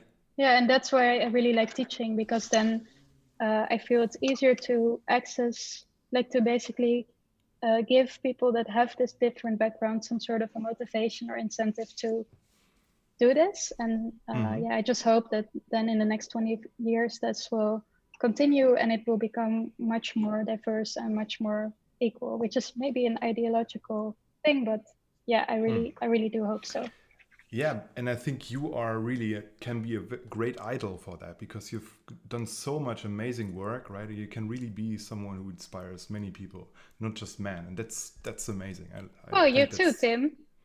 I mean, I think your courses are also have been very helpful, and like every time I teach somewhere, they're like, I can tell, and it's like, you followed the tutorial by Tim, didn't you? And they're like, yeah. So I think cool. And what I see is that we two, you and me, we both use very similar patterns, I guess. I mean, you're also working a lot with grids, right? So so that's what I see in your work. You sometimes I have an idea of how you wrote the code. That's quite cool. a lot of like P graphics and noise and sine waves. I love sine waves. Yeah, me too. But I don't use noise that much. Oh, yeah, I do. I love noise. Maybe I should give it another try, but I always like to control things for any reason. Oh yeah, then no, I like to not control things. I like to be surprised. I would love to make a workshop with your teaching and maybe on the Creative Coding Festival to see how you use noise in your work. That would be amazing. Yeah, you can do that. Cool. It's going to be really fun. Absolutely. So maybe there are some more questions. Vera, what are some of the biggest hurdles you had to take in learning creative coding? It's a question by David Liebert. So I think the beginning is the hardest, because then you don't really yield results yet, and it's very frustrating. And I think as you go along, it becomes more self-explanatory, and you kind of start to understand errors. And what was, I think, for me, what helped me along like these kind of moments that I would be so stuck and I wouldn't know what to do, which I think were like the biggest hurdles for me, was be in a community. So basically have friends around me that were working with similar techniques that maybe they sometimes could help me out and I could help them out in other cases.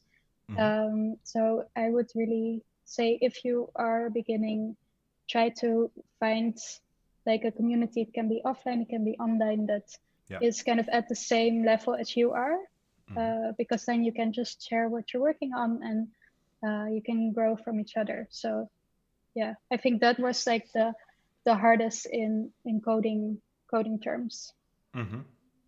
Yeah. Oh, here's another good one. Cuban Bee says, Vera, do you need people to volunteer to help with your festival? I live close to Amsterdam and might love to help one way or another. Oh, that's so nice. So I do wanna pay everyone, but please write me because I can definitely use help with that. But cool. I basically have a budget from the Stimuleringsfonds, which is like a Dutch funding, and I'm working towards this project with their help. So I do want to share that funding with everyone that participates. Nice. Yeah.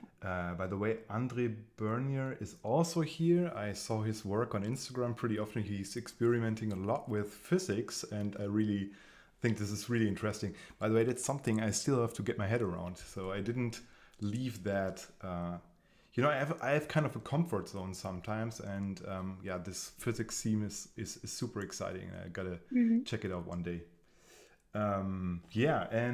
Something that Stig proposes, and I was already speaking with Stig about this, is that he says, I would love to gather people like you, Tim and Vera, to create to a creative coding teachers conference and share experiences and approaches.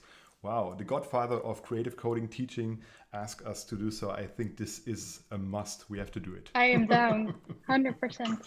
Perfect. Yeah, Amazing. We were already speaking about it. I already made something like a banner, like the Creative Coding Educators Conference, and I think that would be really cool to do this. I love that. Yes, let's do it.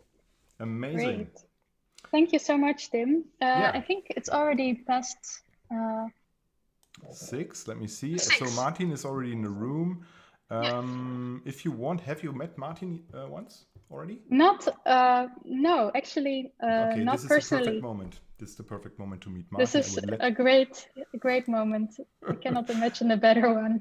He's great. So Martin is joining the room. Hey, Martin.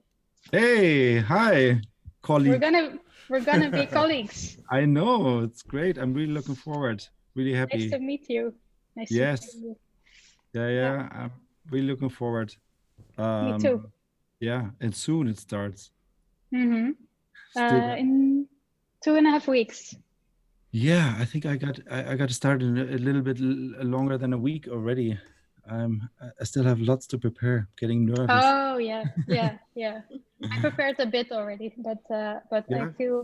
I feel you. It's gonna go really fast the coming weeks. What exactly are you going to do in your courses? In my courses, so I teach coding. We're gonna be working with P5.js. I'm still working on the assignments, but I already have like some goals written out. And Martin, you're teaching IMD, right? No, I'm teaching typography. But typography. Yes. Cool. But it's a bit wild, my course. I mean, if you have a look at the Instagram account, I leave them a lot of freedom.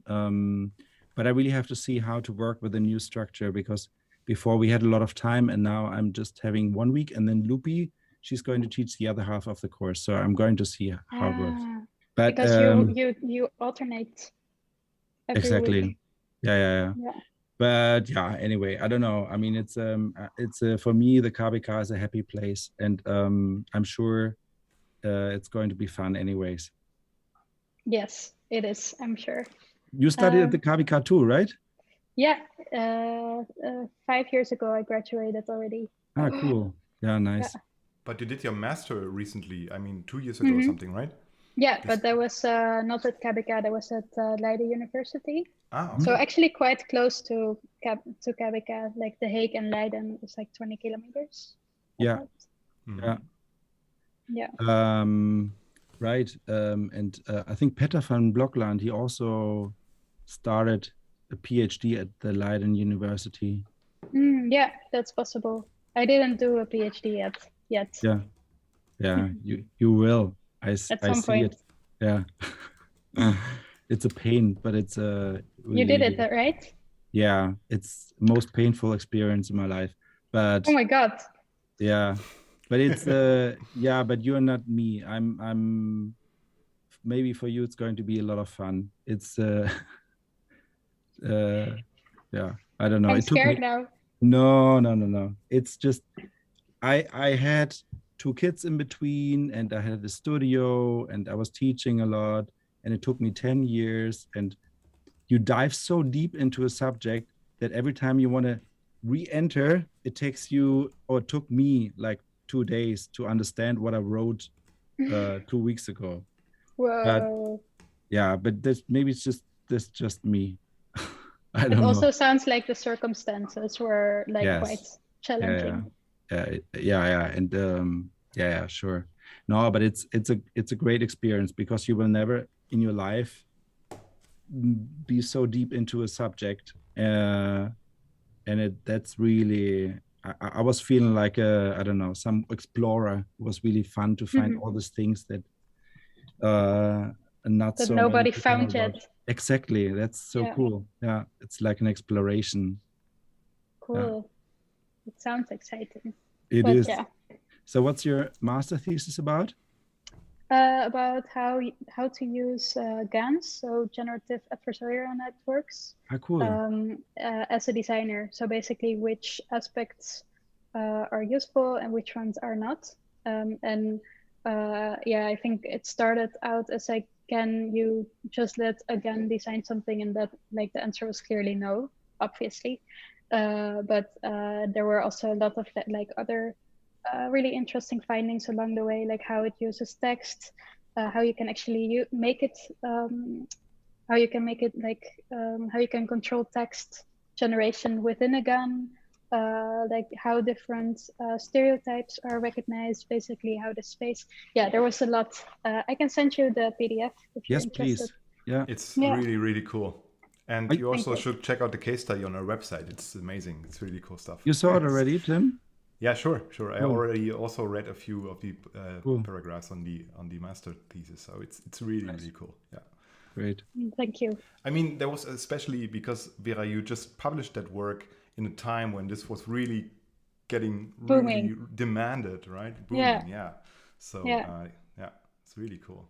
Yeah, and I did everything from scratch. So that I think for me it was also just really interesting without computer science background to do this, and like to be also very lost. So I recognize this feeling of like, oh, you're doing something that nobody did before. Yeah. I think that's always like even if it's like something that's very ephemeral, that's always super, for me it's a nice space to be in, because it just feels like you're kind of exploring and Yes. yeah. Yeah, that's also something I really enjoy, just having something like a void and starting from scratch and re-exploring what's possible in that sphere, right? Yeah. It's the best work. Yeah. Hey, I won't take any more of your time because I'm cutting in your time. No worries. Let's take a photo of us three, so that would be nice. Bye Vera, it was amazing to have you here. Bye. Nice. I'll see you on YouTube. Yes, see you. Bye. Thanks. Cool. Wow. 2 amazing talks. I'm super amazed. Everything is working well. The technique, the whole setup is just going. It's so good. How are you today, Martin? How do you feel? I'm great. I spent a day with a lot of kids, and it's a sun here in Hamburg, so it feels like holiday. So a really cool day. Awesome. Sounds amazing. Sorry, was a little bit distracted because I'm here, just some messages popping up all the time. So yeah, great. So awesome. I really enjoy all the talks that we had in the past time. It's really so cool that I feel like what you teach and what I teach is just so compatible, and I always enjoy just discussing how we could approach this together. So I'm super excited to see a talk where you present your book that will be released next month, I guess. Is that true? Yes, I'm just in the middle of finishing the text, and then it's going to go off to the printer. And in September, it's going to be at Slanted, and Slanted is going to distribute the book. So yeah, I think everything is going to plan. But yeah, sure. No, it's good. Final sprint now for me. Awesome. So the campaign went very, very well, as I saw. So the Kickstarter campaign just exploded, which was very nice to see. Yeah, I would say the stage is yours. I will leave this stage now. I can still see you, so okay. But I will come back when you're finished. Okay. All right. Enjoy. Okay. Thank you. Guys, I'm just sharing my screen, right? So my talk. Let's see. First of all, happy birthday, Processing Community, and thanks a lot, Tim, for inviting me, especially because I'm not a processing expert, but I, as Tim said, I think there are a lot of ideas that we share. So I'm Martin, and I'm from 2points.net. It's a really small studio. We are just 3 persons. The big heads there are Lupi and me, and we are in Hamburg. And the small one on the right bottom corner, that's Elio. He's in Barcelona, and we ourselves, we are as well often in Barcelona and teach there in the master and then bachelor degree. So my warning to you, first of all, I'm not a processing expert, but I'm a proud creative coder.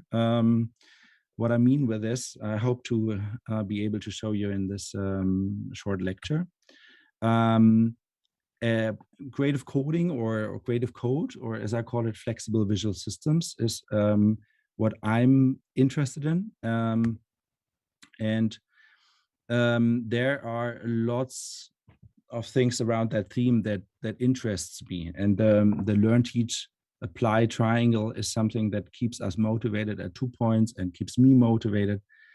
The learn experience was really is something that really keeps us going. We never want to stop learning. We always want to learn new things. And thanks to Tim, I learned a lot about processing and started to use it more and more in projects of 2 points. But I'm also really interested in theory in general, and not just new theory, but also old theory. So I wrote, I made a PhD dissertation, a doctoral dissertation about systems in graphic design, but then I started to go back into the history of type design as well, and typography, and analyze the systems that we're using. I'm really into motion design as well, because traditionally it has been separated from communication design, but I think that nowadays we can't really live without it anymore. So it's really something also that found that is like at the center as well of 2 points work. Then we teach flexible systems and type design, but type design for not for text typefaces, but for visual identities, typography at the KBK, where I graduated as well from, but a long time ago, 2001. Teach workshops, courses, lots of different things. And everything that we learn, we apply as well at 2 points or self-initiated projects in visual identities, editorial design, and type design. So this is a bit the kind of motivating triangle that we found for ourselves to keep us up to date, but as well interested in what we do every day. Okay, about teach. So I think this is a really interesting way to start showing you some projects for my last course at the KBK.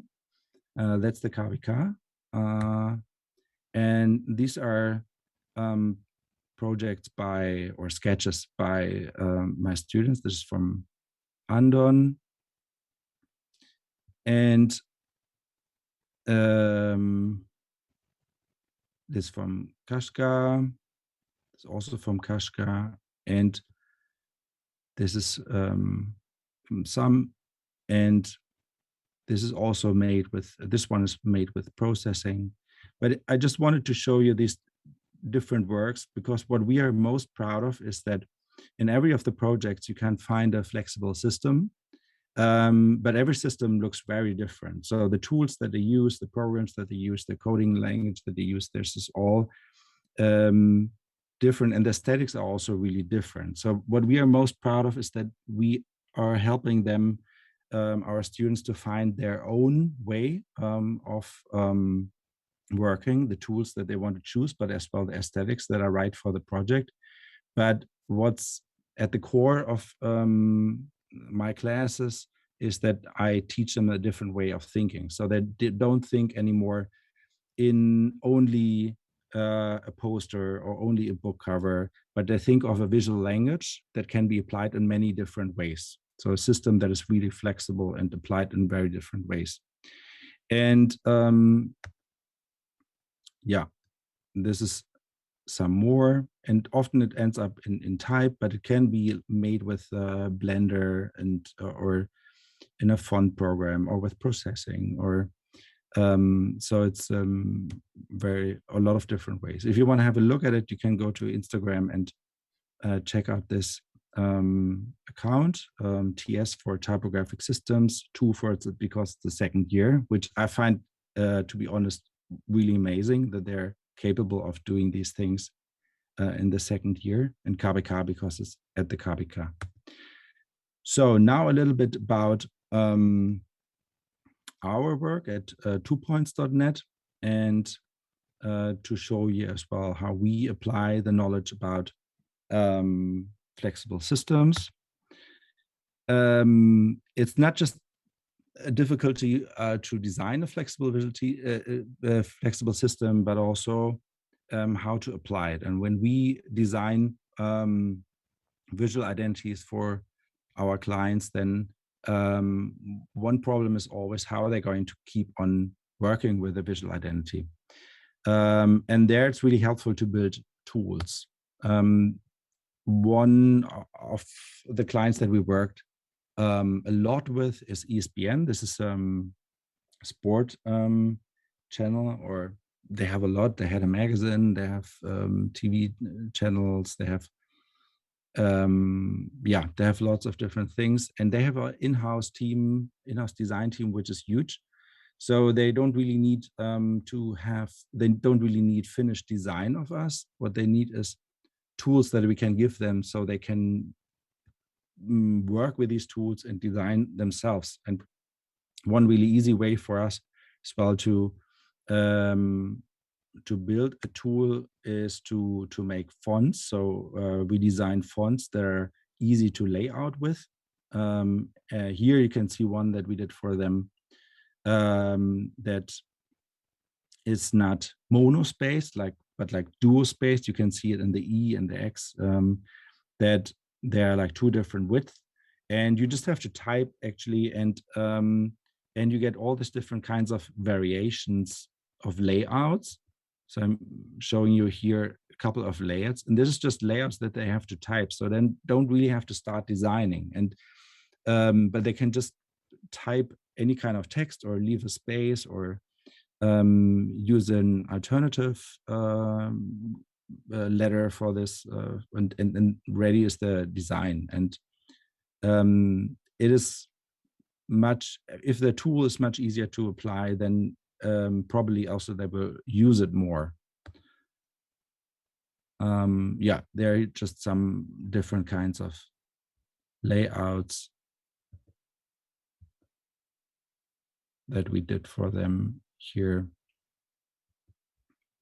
And then here's the project that that Tim as well worked on. And we also built a tool for this. It's called Llum Negra, which is Catalan for black light. This was an exhibition at the CCCB, the Museum for Contemporary Art in Barcelona, just in the city center.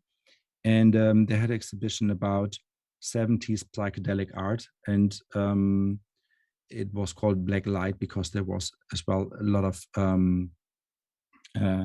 well, art that's by psychedelic, but as well from occultism, and it was a huge mix of different kinds of things. And the brief was to visualize black light. So we were thinking about this gradient from more light to less light, and in this modular system. So when we and then we approached Tim to help us build a code, or he built this this tool for us, which is a grid system tool that I'm sure many of you know as well from Tim's courses, that allows us, but as well everyone interested in this exhibition, to build their own graphics.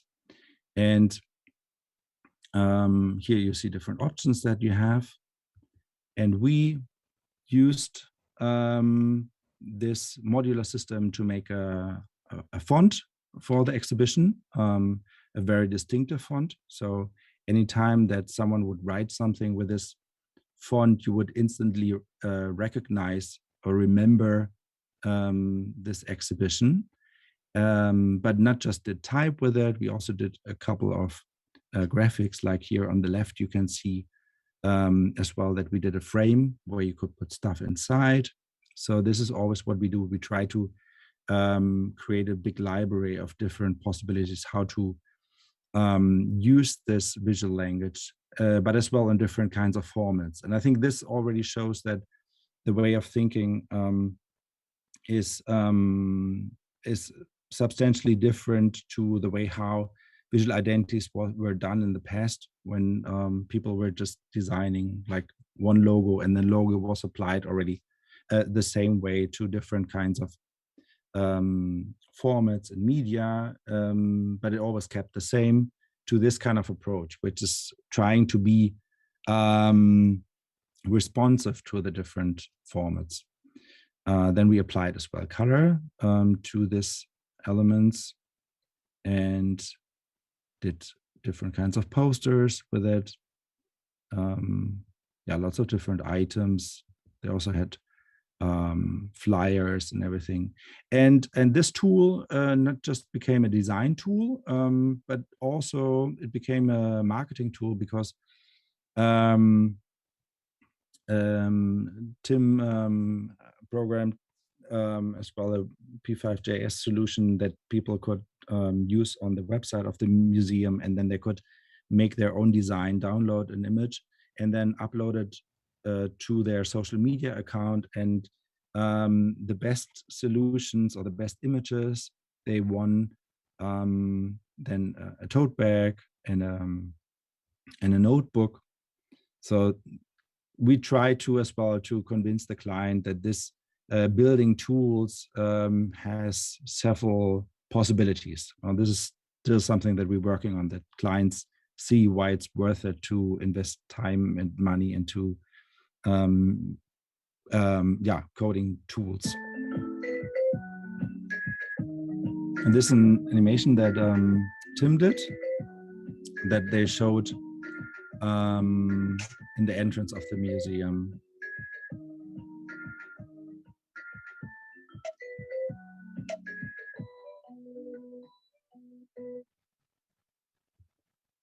Okay, so now we're coming to another project that works differently, but you will recognize that the kind of letters, they look a little bit alike. So this is a visual identity that we did for the Center for Complexity. This is a lab from the Rhode Island School of Design, RISD. and they work on super interesting subjects, always society related. Right now, we are working on a project with them that is going to take well, it's going to take a lot of years. 2045 is the end date for this project. It's for the demolition of all nuclear weapons, and it's a really ambitious project. But the idea of the center, and why they're called Center for Complexity, is that they think that reality has to be understood in its complexity, and shouldn't be simplified, because the simplification already means that certain aspects of the problem are not recognized, and therefore the solution is also unlikely to be found. So they want to understand reality in its complexity, and the identity that we made for them also had to be complex aesthetically. So we would visualize as well this idea of complexity. So we thought that what they actually propose is an approach to problem solving, a strategic design approach. And what they have is their methodology, but the content is always changing. So we were thinking of a container, which you can see on the left, which are like the variables that can be filled with always different kinds of pieces. But it's important that these pieces are that the style is really eclectic, that it's like that they're coming from different kinds of natures. So we built this huge library of different kinds of graphics. Some we drew, some are randomly created, and some coming from photographies. Some are, some look really chaotic, and some look natural and organic, and others look really rational. And then we had this kind of logic for the distribution of the elements, and it was, and then because we did this with smart components and glyphs, it was really easy to render lots of different versions of this font. So there are over 10 that they can use for the different kinds of communications. These are some of the business cards. And these are some of the posters that we did for them. And as everything that you can see here is a font, and we did this in Cinema 4D, it's really easy to update this Cinema 4D file, and you just have to type a different letter or choose a different font, and then it's a different poster. So I think you see already a little bit that our approach is as well trying to work as well with easy updatable solutions, and think in variables that clients can easily manipulate and create new versions of it. So yeah, that's a couple of different posters that they needed for lectures at the RISD. Then because it's a design school, we could be a little bit more weird and illegible with a font, and some other posters where they explained as well what each project is on. I think now they have like 10 different kinds of projects they're working on. And then what last but not least, something that Tim mentioned already in the beginning. This is a really a huge thing for me, this book, because I when I finished at the KBK, I well, I had classes with Peter van Blokland, and I really got into flexible systems and coding and InDesign and all these thought processes behind. And this is something that really marked as well the way of thinking in my practice. And I wanted to, back then, I already wanted to make a book about it because there was not much out there. And it was really like in the beginning of the 2000s, the time when everybody was talking about dynamic identities. And there were only 2 books out about it, but there was also no real scientific research about it. Now there are lots of master theses about dynamic identities, but there was not much out there. So in 2005, I went to Barcelona and did first a master degree, and then in design research, all theoretical, it's not a, and then did a PhD, and I researched about the history of flexible systems in communication design, but also went back, as I mentioned before, to the history of typography, and I made a PhD which has, you can download it, but it has 800 pages and it's quite illegible and it's hard to read. So what I wanted to do is all these years to make a book which is really hands-on, so that my students could take and then they could learn about how to design flexible systems, and that is so open that you can choose for yourself if you're going to use processing to implement your system, or if you could use anything. You could take a brush, or you could take I don't know, any program. So this is why Tim as well called this the bridge in between traditional graphic design and creative coding, because it really connects the 2 ways of thinking. I did a Kickstarter campaign which really surprised me. I thought it's going to be tough, and we thought that it's going to be hard to get all this money together, and we thought that that we won't be able to get more than 40,000, and at the end we got over 40,000, which is amazing. So now I'm able to finally print this book and distribute it. And there's a huge part which is theory, but it's not the kind of PhD theory, but something that's really hands-on, ideas and concepts that you can use for designing flexible systems for visual identities. There's a part that is talking about form-based flexible systems, probably a little bit more the traditional kind of design, and then there's a third part as well about transformative systems, and this is something that really connects with creative coding.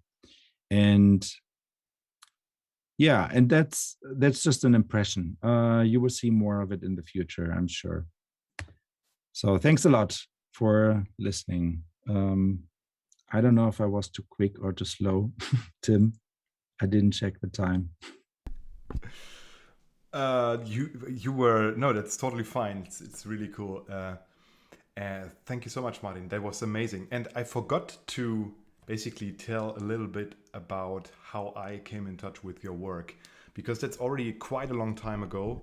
And I was a big fan of your studio already 10 years ago. So when I studied, 2 Points was kind of also something like an unreachable design studio, publishing books, doing this amazing special design approach. And and then one day you just got in touch with me when I was a tutor in for design basics in Münster, because you asked for a specific book that I've posted onto this blog. And I can tell you how this felt for me, because you really was one of my heroes at the time, to be honest. So this is so weird to hear, because on one hand it's I'm blushing because I'm it's so many nice things, but it also makes me feel really old. Really? Oh, no worries. No. Okay, so I'm sorry, I didn't want to to bring you into such a situation. No. It's all I just fine. wanted to point out this because for me it was just like such an inspiration, and I'm so happy that we are now in touch and that we are just doing things together. And I don't know if the people here in the audience know that, but I decided to go back to university and do, besides of teaching masters, I also do a master at the moment, which is a little bit strange. I do a master in digital media and experiment in Bielefeld. And in this master studies, I have to do a internship, and I will do the internship in the next semester at 2 points. So, and I'm super happy that this is possible, and I guess we will work a lot on really, really cool stuff. I can't wait for that. And yeah, so cool. No, me too. And it's I mean, in the beginning of the lecture, when I was explaining the triangle of learn, teach, apply, when I was saying about the community or having regular meetings, I was as well specifically thinking in you, because I also don't know if the audience knows this, but we in Corona times, well, we're still in Corona times, but we had coffees, and you were so generous to teach me processing, and it's there's no bigger joy for me than learning new stuff.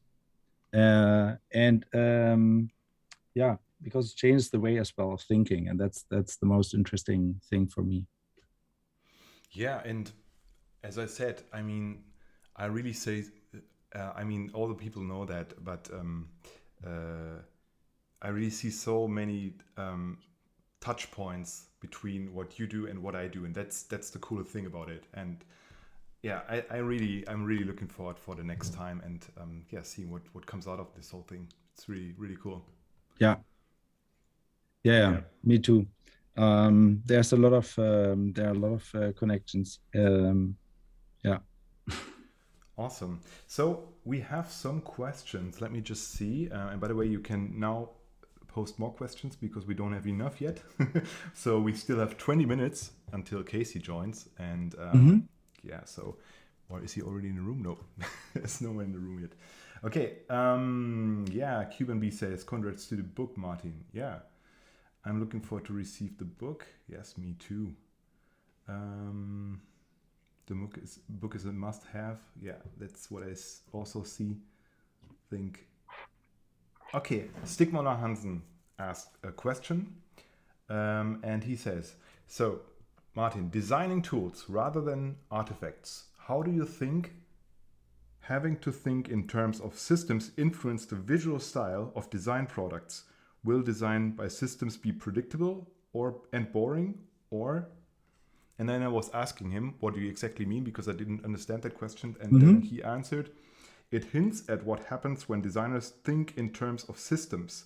Are their creativity and expression limited to systems constraints? No, not at all. I mean, I think that, I think, well, systems is nothing else than a set of rules that decide how to do things, you know, how the properties of design, of the elements that you're using, how they interact with each other, how they interact with the context that they're, or the context they are placed in. So it's nothing else than a set of rules that you make. But I think that maybe when people think in systems, I think it's about something that is that cannot change, or that is always the same, or maybe even grids that always look the same. But I think you can see it as well if you go to the Instagram account of my students, how freely they think about systems. So when we think about creative coding, we are I think most of the times we're thinking in how to instruct a machine, but you could also how to think about how to instruct humans. And then the outcome would be as well very different, and maybe the tools would be different too. But this is still a system for me. Like if you think in the work of Monica and their conditional design definition, then I think this is coding, or this is systems as well for me. But they don't look like it. So I even was thinking about, like, when I'm teaching, is putting one exercise up, design a system that doesn't look like a system. because I think that there sometimes you think all has to be modular, or but it doesn't really has to be. And I think it's also empowering to think about the systems that we are using, because we are so used to use the kind of programs that everybody uses, or maybe if you start out coding, to think in tutorials that you're using. But if you break that barrier, and if you just think freely about this as a visual language to express yourself, which of course has its own logic. I mean, this is what we need for visual identities to be identifiable, recognizable, and understandable for all the team members as well that work with it. But if we break that barrier, then you can do anything that you can put into a sentence, that you can define as something. So my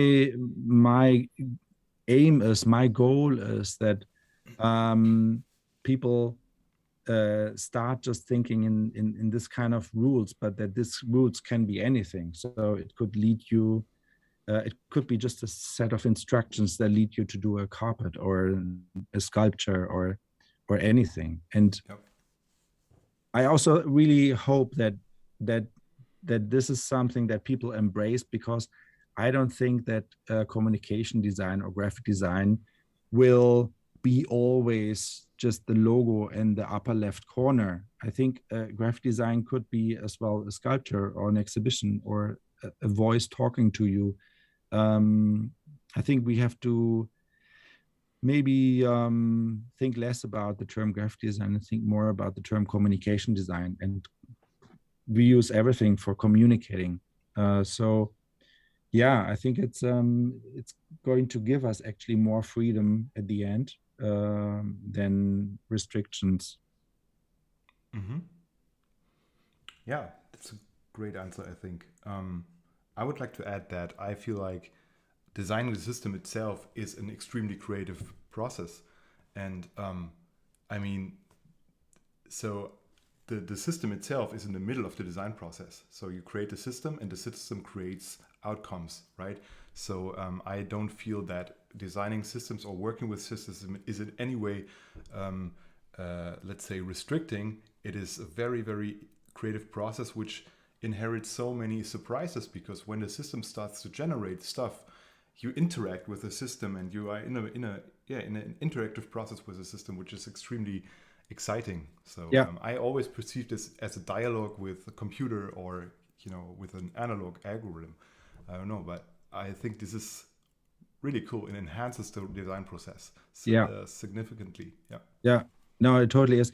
And also, I always try to explain as well that I think that it's important to be able to think in open systems, which means systems that can be evolved in the future.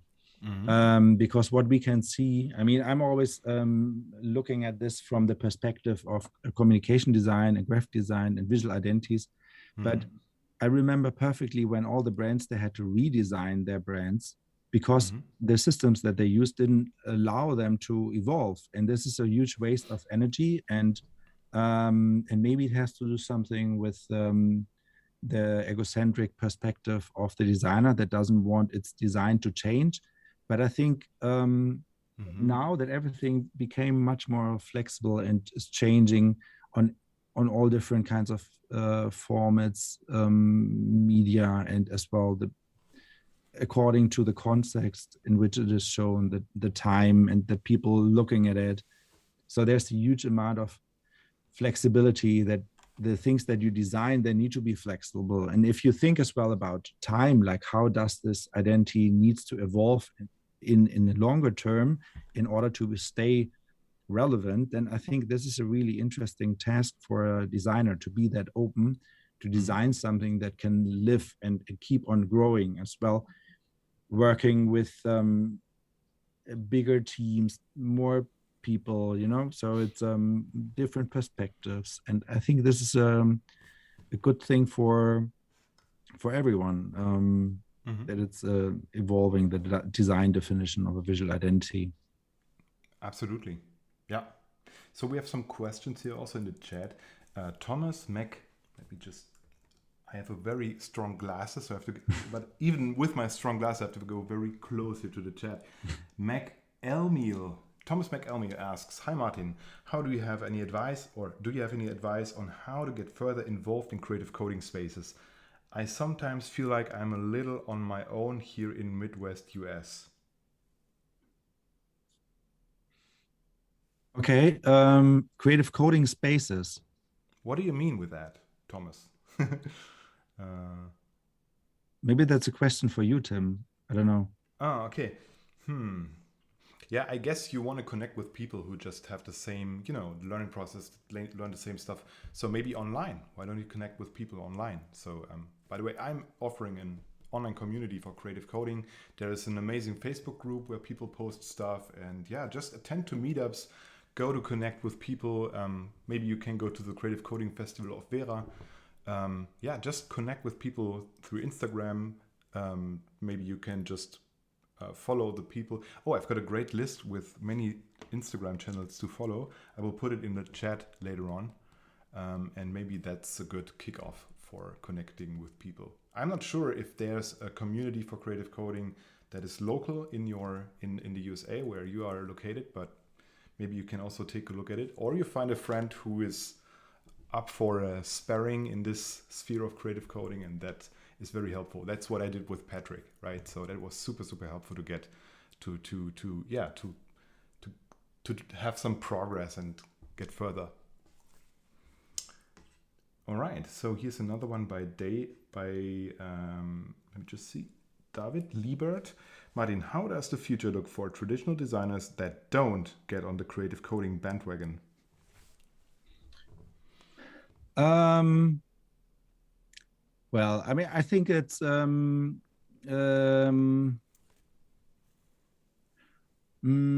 okay. I'm a bit careful with this question, because I mean, it's easy to say that they're going to be obsolete, or it's that they have to jump on that train, otherwise they're going to be irrelevant, and their job won't exist anymore in the future. Because I think that I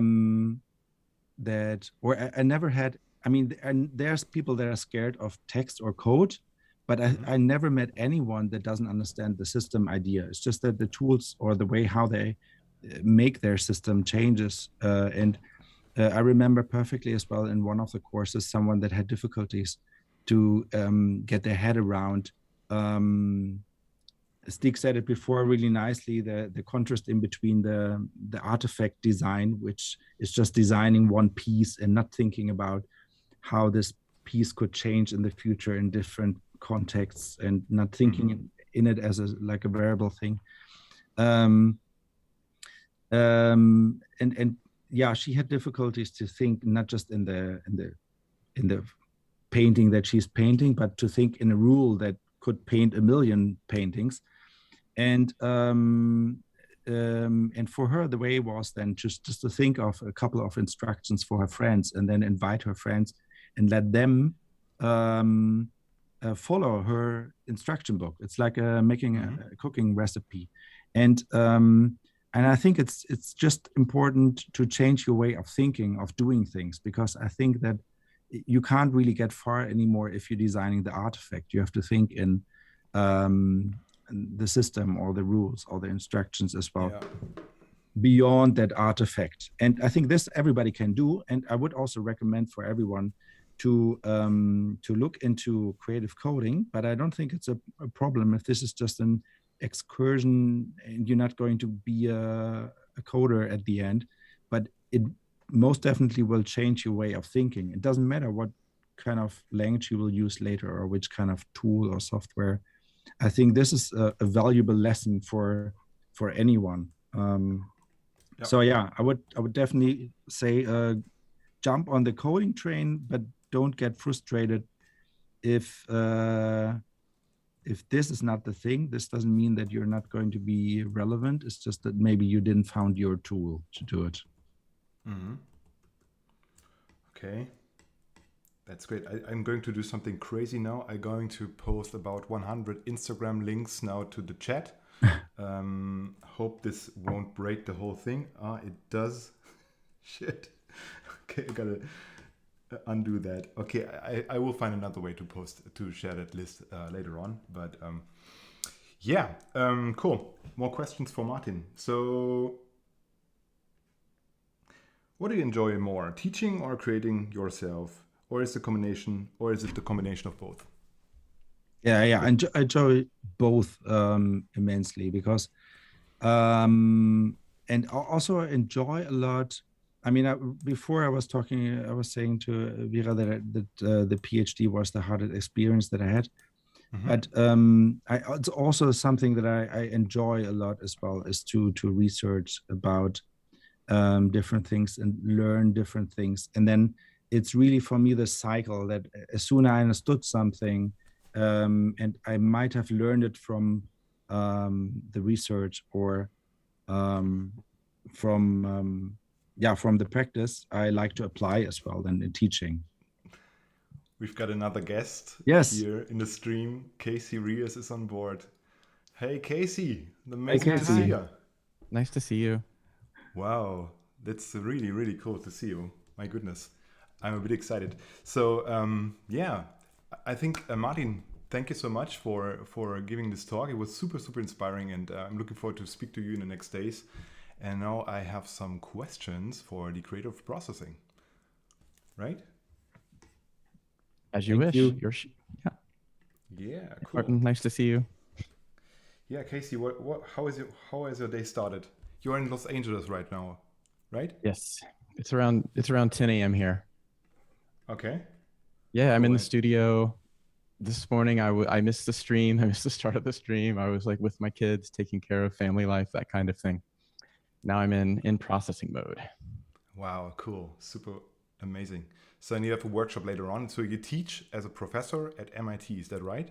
Oh, that's not right. I teach at UCLA as a professor. UCLA, I'm sorry. Yeah. I just mixed things up. Totally fine. But processing was born at MIT when Ben Fry and I were both graduate students there. Yeah. Back in 2001. Yeah, sure. So I'm super excited about the release of Processing 4. To be honest, I was looking forward for this since a few months already, because teaching became a little bit difficult because Apple just released a Big Sur update and it just crashed when we went to 3D mode. So I just felt like many people were a little bit concerned about the further development of processing. And now you just released that amazing new website, the amazing new update, and it just looks like boom, like I'm so happy about this. So amazing. Yeah, we've been really slamming. And we've released a few alpha releases over the last many months, but this beta 1 is the first one that's been the default download, which has always been a part of our process. So yeah, I guess I'm hoping that people can really bang away on it as a beta so that we can get everything up and running well for like the 4.0 release. Yeah. But yeah, I mean, all the changes with Apple have really been the thorn in our deep thorn in our side with needing to update it. Yeah, I totally understand. Yep.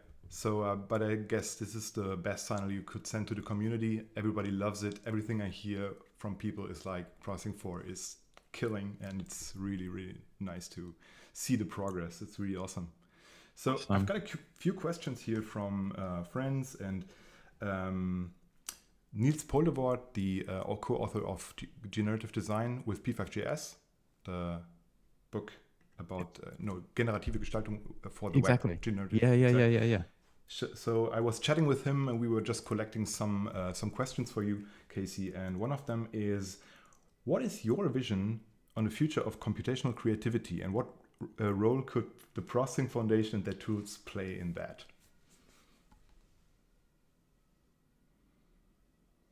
It's a hard one, I guess. Yeah, it really is. I think one thing I wanted to say was that, the original Generative Gestaltung book for me was a milestone in the history of processing. It was the book that I think I'd wanted to see, and here it was. It's such an extraordinary publication.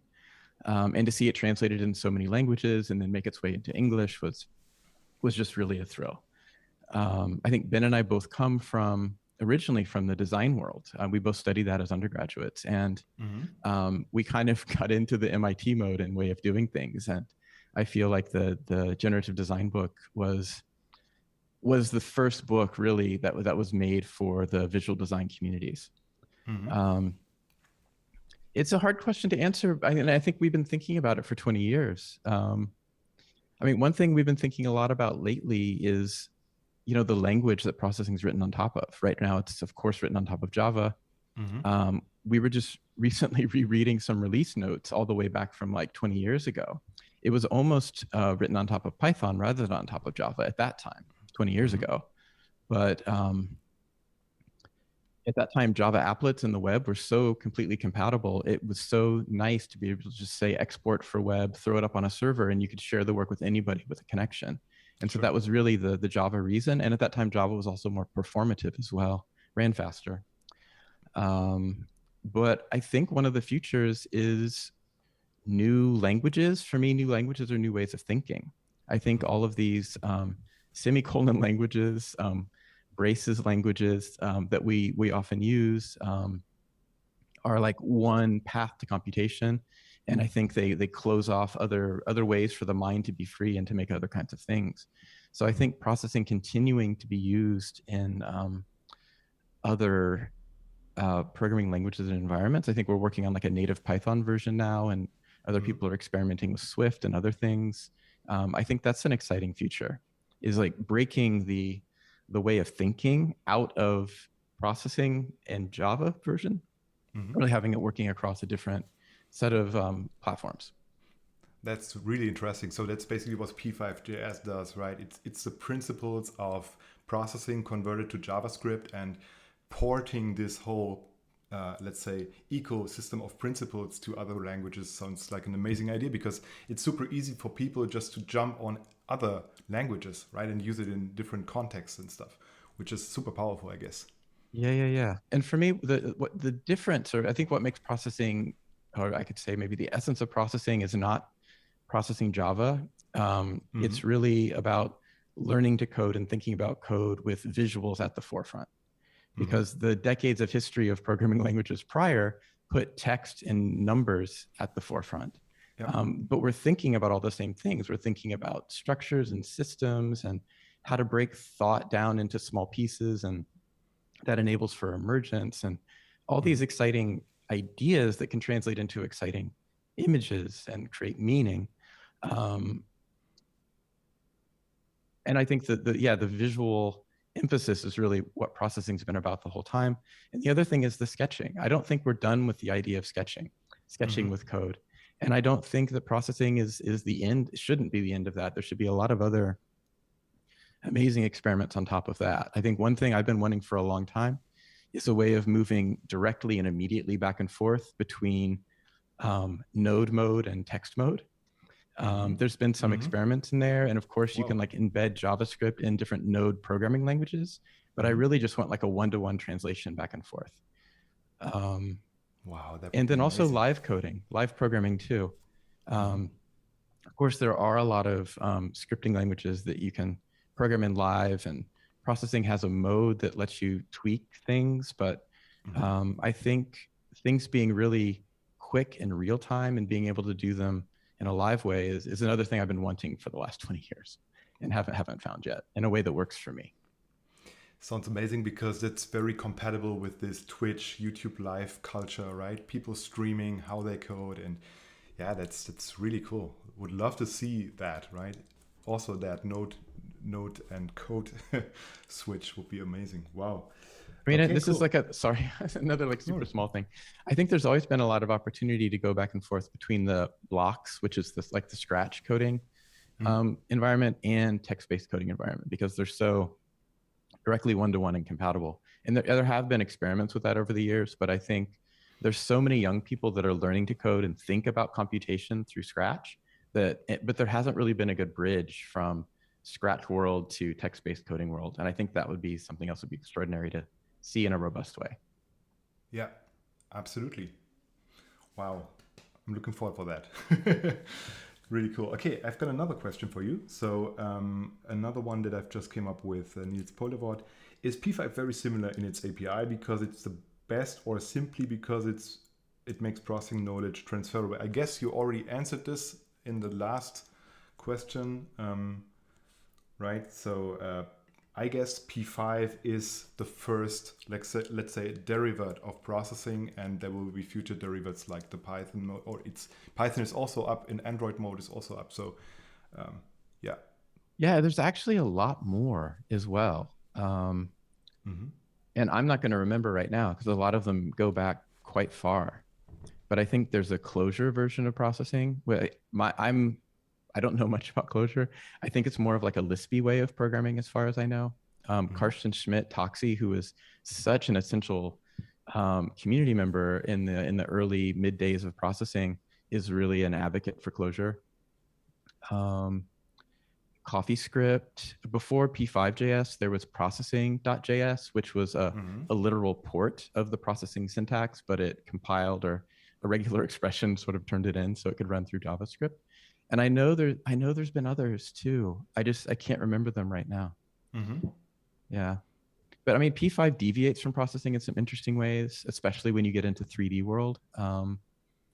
And yeah, I'm excited for a lot more of that.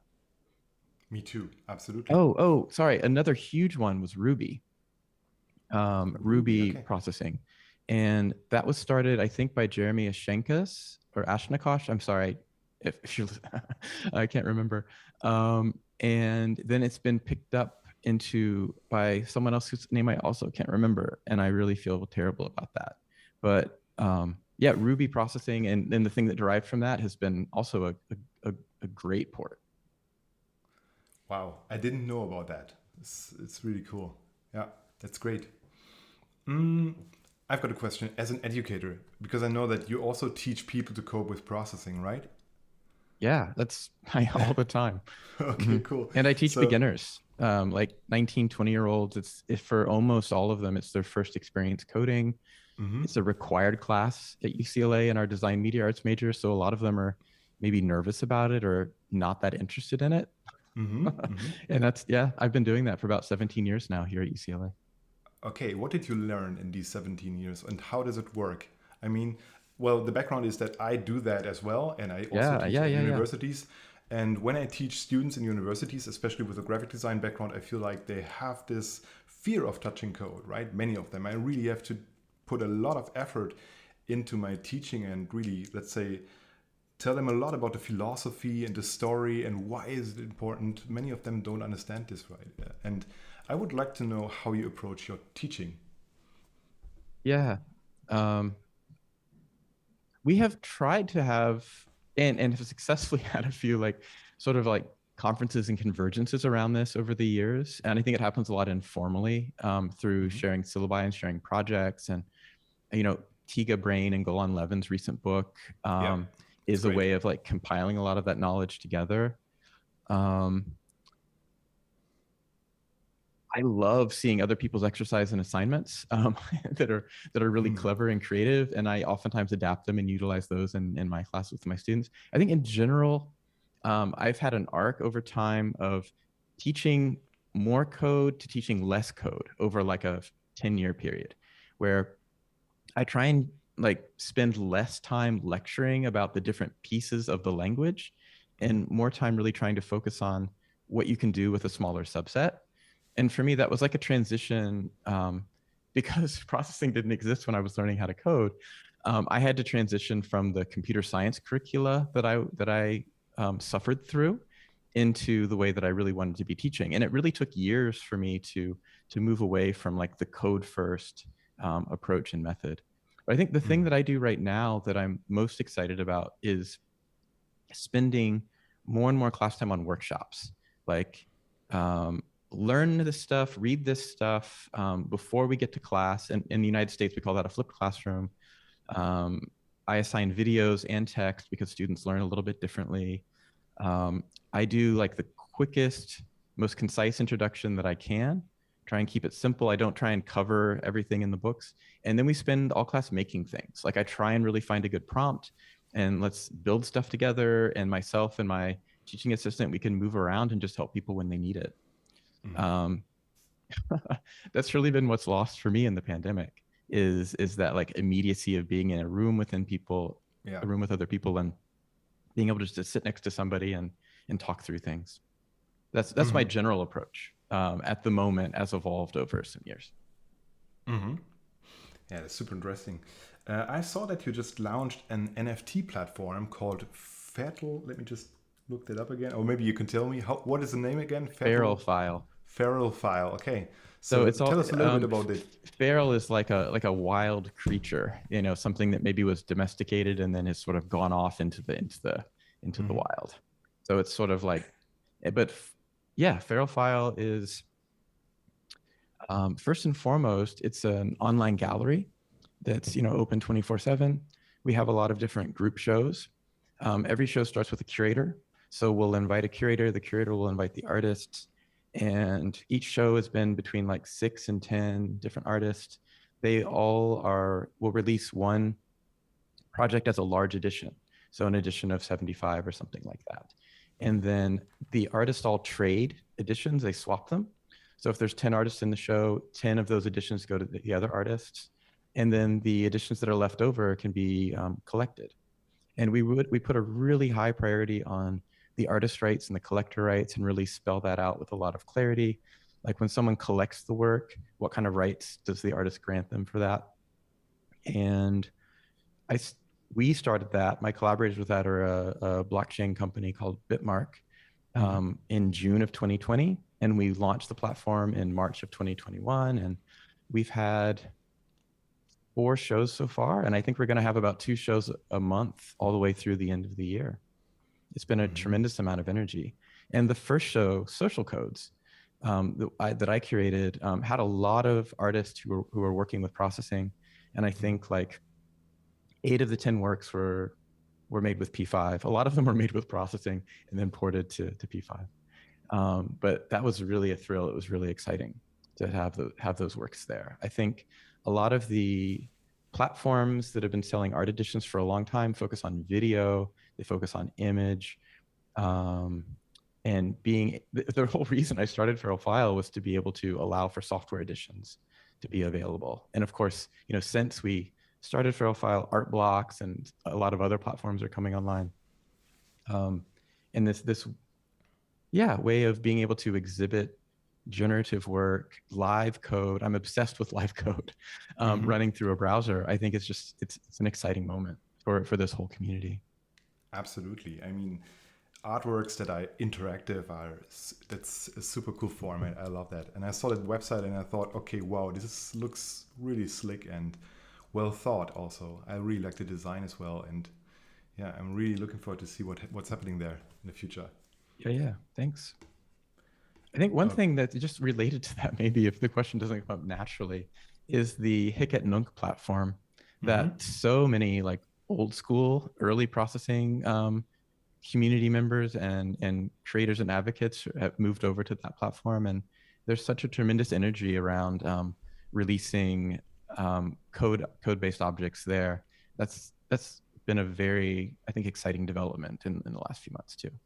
Absolutely. So I saw some of my friends who just started with NFTs, also at Hic Nunc. I think I've read that name anywhere, and they just made so much money with it. It was just crazy, right? So it's really booming so much. It's really, really crazy. It's a good opportunity for artists too. There's a darkness there, but there's also an opportunity too. Yeah. I think one thing about Hic Nunc that I really respond to is it feels very supportive, and the platform assumes that you are a collector and a creator. That's sort of the default that it has. And so many artists are collecting each other's work and supporting each other's work. And I think, you know, there just haven't been opportunities for people who make creative code-based work, generative code, to be able to have any income from that. And I have very much mixed minds about it. The early days were beautiful. Posting things online, sharing them, just freely sharing in the way that the early web from the 90s was such a beautiful place for that and experimentation. But having your passion in life to be something you only can do after you finish your workday, you can only do from like 8 p.m. until 2 a.m. in the morning. I think it's wonderful for people to be able to have the opportunity to sort of focus more of their time and energy on the thing they love to do. And it's possible that NFTs might allow more people to do that. I think I think I sometimes suffer for being overly optimistic about a lot of things. Mm-hmm. Okay. But that's a subject maybe for some other thing. Yeah, sure, absolutely. So I'm a little bit hesitant still because I'm not really into let's say the consequences for the climate, and that's something I'm sometimes a little bit concerned about when I read about blockchain. And yeah, but I'm also thinking about, is that a good thing? And I'm still not having an answer for myself yet. But yeah. let's Maybe see just where like this goes. super quick on on that one is that the Ethereum blockchain does have a huge environmental impact. The reason a lot of the artists working with code went over to Hic et Nunc, which is on the Tezos blockchain, is that it's a totally different blockchain system, and I think it has an environmental impact around the size of Twitter, or Okay. like minting is around the environmental impact of a tweet. So it's a very different, like it's like everything. All blockchains are different platforms, different systems, and they have different kinds of environmental and social impact. But that was a large reason for the move to Hic et Nunc. And I just sorry, the amount of rancor and argumentation and fighting within the community of coders around the beginning of this year, February, March, around the Ethereum blockchain is nothing I've ever experienced before in my long years of doing this. It was really upsetting, really difficult, really complicated. And I think it was, yeah, anyway, that's some thoughts about that. Super cool. Okay, I'm going to read more about that Hic et Nunc thing. Cool. I've got 2 more questions here. So I don't know how much time you have, Casey, by the way. You said that you're quite busy and you... I think it's like whatever works for you in this broadcast. I had kind of assumed about a half hour, but we can keep it shorter or go a bit longer. It's totally up to you. Perfect. Great. Okay, so if you could go back and change something about the fundamentals of processing, what would it be? What an easy question. Oh my goodness. It's really rough. I don't think there's any one thing. I think there's maybe hundreds of small things. Calling the Boolean mouse press the same as the event function mouse pressed, that was a bad decision. Calling, draw used to be called loop. And I think it was good as loop because that's what it does, it loops. But I don't remember how many years in we changed it to draw, just because we really wanted to emphasize, like, this is where you draw stuff. I think that was maybe not a good decision, because you can, of course, draw in other places and other kinds of functions that are called from draw and event functions. I think having the color function the same as the color data type name, I think that was not the best move. I mean, for me, there's a long list of those kinds of things, but I don't know about any like one critical mistake. That's very interesting, because all the things you just mentioned, I take them for granted, and that I just thought that this is the right way to do it. And it's so interesting that you say that you also have concerns about some things that you would do different. Yeah. And when I every time I teach it, I cringe a little. But I try not to go into like a long tangent with my lovely students who are patient with me. One thing happened really early on is like Ben Fry and I became total bottlenecks to things happening, to things evolving and growing. Yeah. And so putting in the library system was a really big moment for processing, because that allowed anybody to own a part of the project, to do it autonomously and independently, and then to dock into the main project. I think when we made the jump to 2.0, that was really painful. We just felt like we needed to change a number of things about the library, about how libraries work internally to make that work better. And as a result, it broke a lot of the libraries. And I think we burned a lot of goodwill in the community and of the people making libraries as a result. Okay. And I would say that was hard. And there was a lot of backlash around that. It was a lesson learned. And so for processing 3, processing 4, we've really prioritized backwards compatibility and making sure that we don't fundamentally break things. I think maybe the flip side of that is something that I think we did well. I can more or less open up source code that I wrote in 2001, and more or less it runs. I might need to like tweak or change just a couple little things. that's really been a priority we've had from the very beginning. I think one personal regret that I have, just to share openly and bubbly with the community, is like I'm always running my studio, running, co-organizing processing with Ben Fry, and always with a large group of other wonderful people too. Dan Schiffman has been really essential to the project. Andreas Kalubri, Andreas Schlegel, Florian Yennet. There's been so many people that have just been absolutely essential to the project over the years. But anyway, so processing, running my studio, and also teaching at UCLA, I feel like I just haven't had the space and energy to really dedicate to the community. And at times, people were doing amazing things internationally with processing. And I feel like Ben and I just didn't have the bandwidth to recognize that and to reach out and be in community with people. And that's something I'm really trying to do a better job with at the moment. Wow, that's cool. So isn't it very overwhelming? I mean, developing a software like this, I mean, it's super complex. Teaching at the same time and also doing art. And I don't know if you do design work, but that must be a lot of stuff to do, right? How do you structure that? Yeah, I don't structure it well. I just kind of work myself to death, and I binge different things. Academic schedule allows me to like sort of put down teaching for a few months and just really focus on other things. Okay. Yeah. So, and I see Ben just putting, so much effort into the development at GitHub, and I just see that he just does so many commits there. I mean, isn't this something that it breaks, or just, it must be so much work for him, right? I guess it's very, very difficult to, run the studio and at the same time develop processing with all these, commits. Yeah, maybe to your question, what did we do? Like one regret. So I don't know how many people know that, but we started the Processing Foundation in 2012 as a way to like hold the copyright for the software, as a way to be able to handle money. Until 2012, everything was 100% volunteer effort. Zero of any currency was exchanged at all. I mean, we got a couple grants to commission different people to write different parts of the library, but yeah, really. So we started the foundation, have been building that. We now have, I think it's 7 part-time employees on payroll with the foundation, doing development, also doing community work, also doing like administrative grants writing and that kind of work.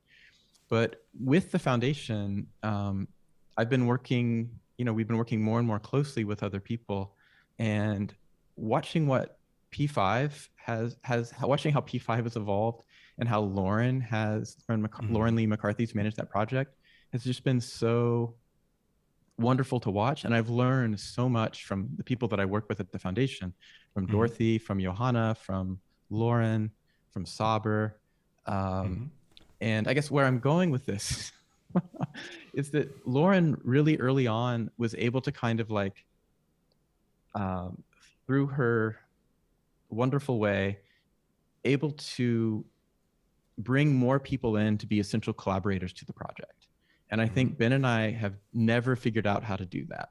20 years later, Ben's still making, the majority of the code commits. We're still stressing over the releases. And so I think there's a lot that of course, not just processing, not Ben and myself, but every emerging open source, free Libre open source software in the creative coding community projects can learn from how Lauren's managed P5. Absolutely. So I just observed that in the last years, and now I also observed GitHub, and I see that Lauren is just also working so hard on just putting all these commits into the system. It's crazy. It must be a crazy amount of work, right? And I really have so much respect for that. Yeah. And Lauren worked so hard that she really needed to take a step back, and she recognized that. And now Shin and Q are leading the P5JS community, and it's in very good hands with them, and they're doing a great job. Do you think, you already answered this question a bit, but do you think that handing over let's say the leadership of the development of P5JS works in the long term, or do you think it's better if there's really 1 or 2 persons that basically do that? What do you think? Who knows? It's an exciting experiment, and we think it will work. I hope it will work. I mean, when we first started talking about it, it seemed too risky, but the more and more we did it, like an extraordinary committee of, I think it was around 15 people, created an open call, interviewed different candidates. It really worked. So I feel confident about that process. Yeah. Cool, great. Okay, I've got one last question for you. So how do you perceive creative coding work from Europe compared to the work from people doing creative coding in America? Your questions are amazing. One thing, so I don't know, of course, nobody knows this. So processing was born at MIT, but like by the time we actually released the first version of the software, I was living in Europe. I was living in Italy. I was teaching at the Interaction Design Institute of Vera, which is which is north of Turin. And so processing was really born in the United States and in Europe simultaneously. And a lot of the language was developed and tested in workshops. Like I would travel Switzerland, France, Netherlands, and teach workshops like once a month. And I guess, I've been living in Los Angeles 17 years now, so like that connection's been lost. But I think it's just, for me, it was important that it was partially grew up and kind of cut its teeth in Europe. But the other thing is that I feel that it's really important to me that processing is international, that what's happening in India, what's happening in Japan, what's happening in Brazil, et cetera, et cetera, et cetera. And I'm personally putting a lot of energy into trying to, right now, one thing about the new website is translating it into other languages. Of course, nobody knows this either, but the original processing website was, the reference was translated into about 8 different languages. It was in Portuguese, Brazilian, many of the Asian languages. And so over time we lost that. That was just like something that the project growing and sort of the volunteer process sort of was a casualty of that. So one thing about the new website is that it's completely ready for internationalization. Right now it's being translated into Spanish as a part of one of our summer fellowships for the Processing Foundation. Europe is so different from, I only lived in Europe 2 years. So I clearly don't understand anything. But one thing that I loved about being in Europe was the open source strength, particularly Spain, Italy, just people feeling really strongly about software being free, libre, open source software, and free software being used more than the Americanized, commercialized kind of open source version. I moved to California. David from Arduino, who is a good friend, Arduino grew out of processing. That's a whole other story. We did like a tour in California, like promoting free software, Arduino, and processing, and it just fell on deaf ears. People didn't want to hear about free software in California. I think just the proximity to Silicon Valley and the over-commercialization of software. I think that's something that's going on in Europe that is extraordinary. It's also, of course, happening a lot in South America, but it's kind of non-existent in the US, or it's really lower down on the list of priorities. So that's my main difference. Cool, awesome. So maybe some last words to the community, to the people watching the stream. Yeah, well, I'd love to say thank you to Design Systems International, to Rune and Martin and Esteban and the whole crew there who made the new processing website. I also want everybody to know that was a complete volunteer effort. Their entire studio for more than a year, in between projects, worked on that, donated the entire thing. It's been the most significant, I would say, labor donation and skill donation to processing in its history. And it's just such good work. Yeah. So I'm just completely thrilled about that. It's also rough around the edges. There's still a lot of broken links, and I'm really trying to clean those up. The 20th anniversary of processing has been completely overwhelming. We've been working really as hard as we can on getting the new site out. sorry, another thing about the new site, there was about 12 volunteers that ported all of the content from the original site into the new site, moving things from XML to Markdown, upsizing images from like 100 pixels to 600 pixels. That was a tremendous amount of work. And they're all listed on the processing website under the people page. Like you can see that list of people. So I think at the 20th anniversary, that crew deserves a huge thank you as well.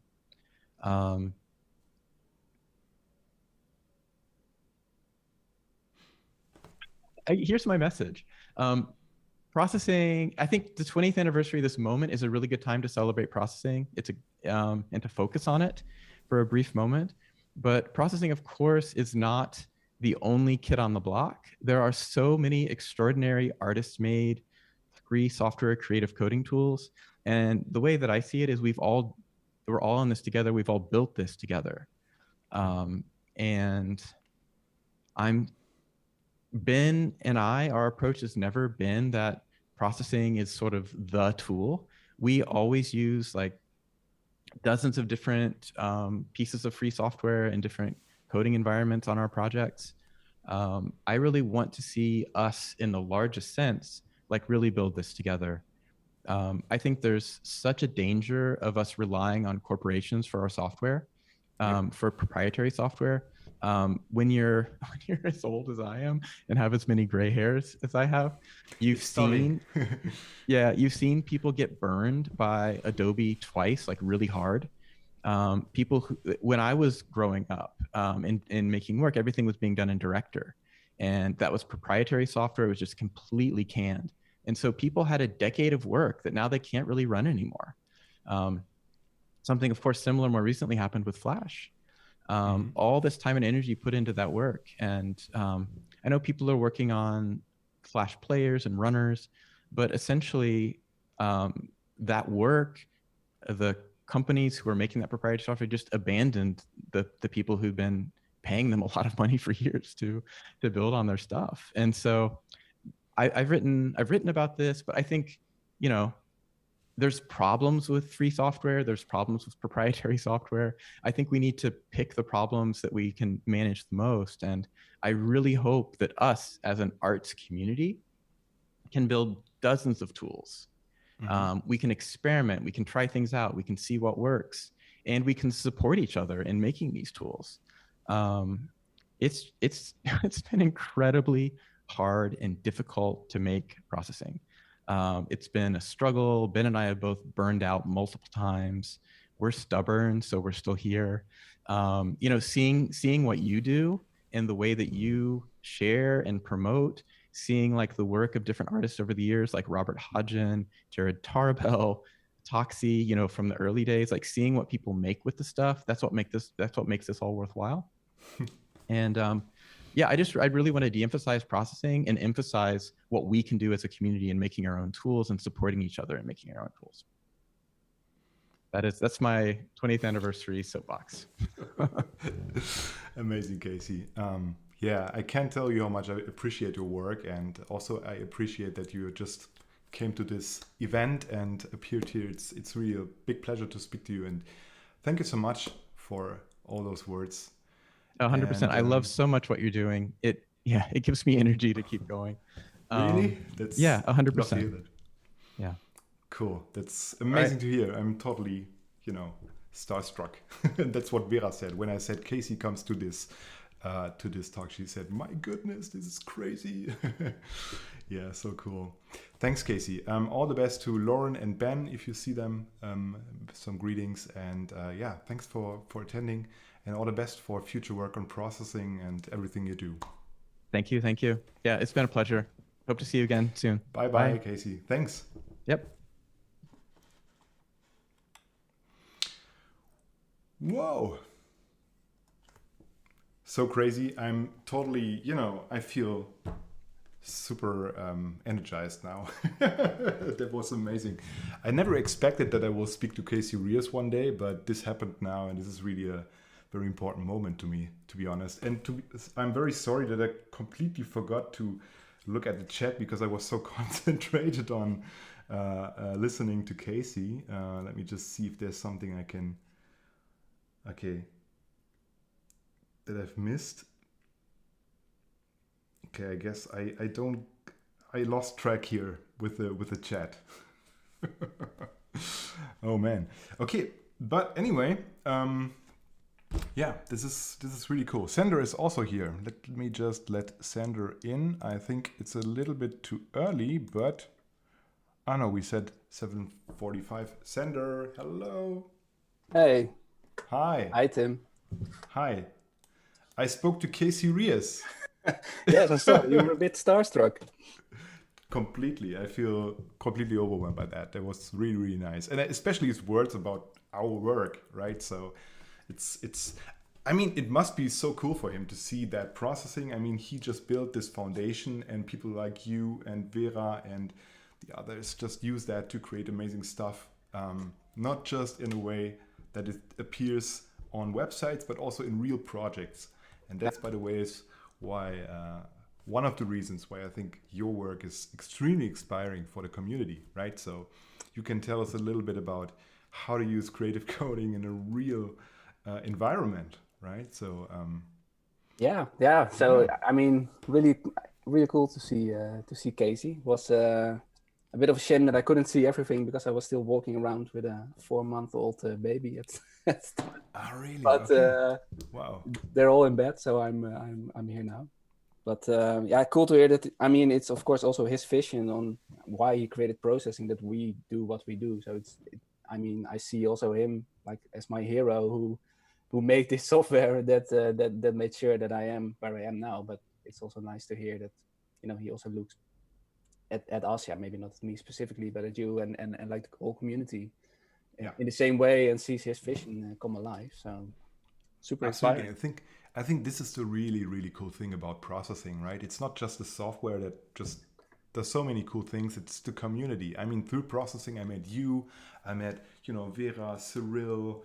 I mean, so many people that just came into my life through processing. This is probably the most valuable outcome of the whole efforts I put into into my teaching and my content, right? So yeah, you I also really see enjoy it when people code or when you talk about code, it's always people wanting to share what they made, or if someone has a question. I mean, there's a reason why there's so many forums and platforms to learn about coding, or to have people explaining things, or like you making tutorials for free, or writing books, or it's because people are really enthusiastic about this. I mean, I'm too.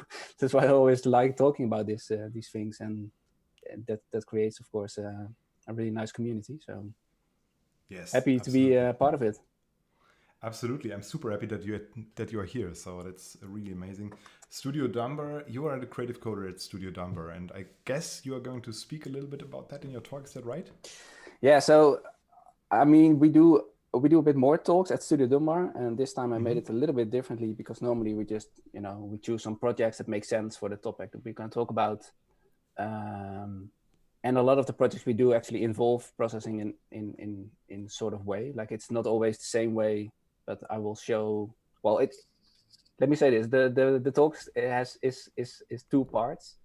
So one, because it's about processing me in 20 years, I thought it would be nice to just share really quickly how I got to the place where I am now. Also because that's the question I get asked the most. Like, hey, you work at Studio Dumbar. How do you become a creative coder at Studio Dumbar? Or, how can I become a coder in a studio like that?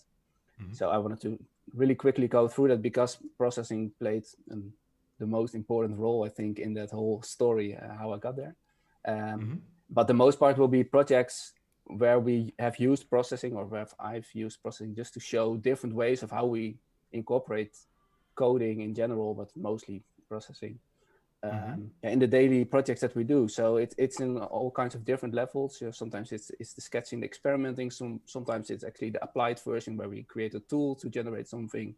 Sometimes it's like almost like a race between After Effects and coding, to see which in the end which will perform best.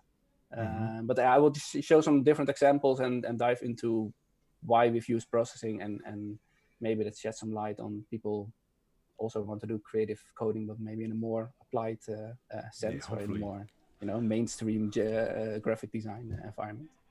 Hopefully, yeah, sure.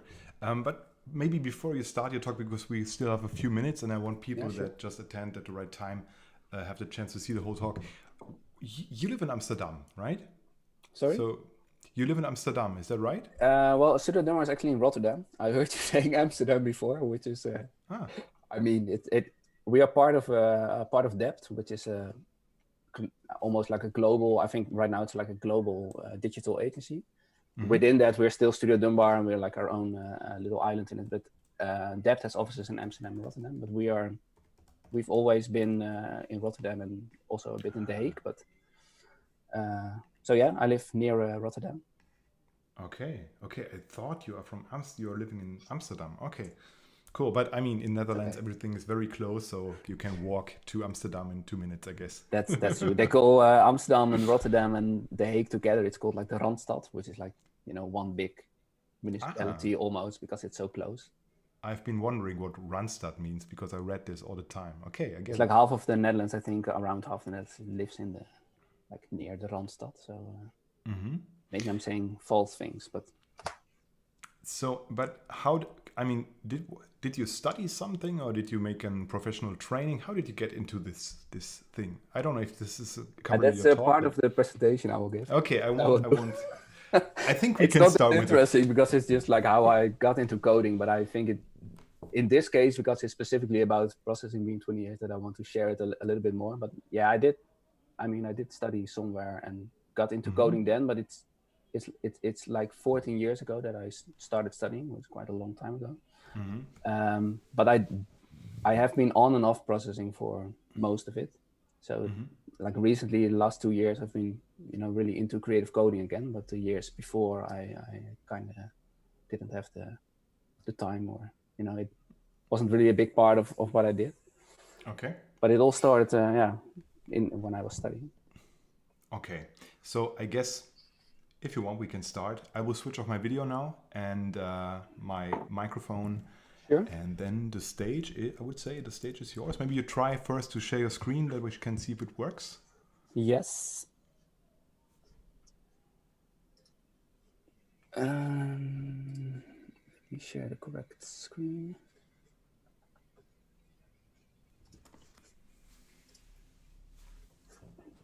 How's this?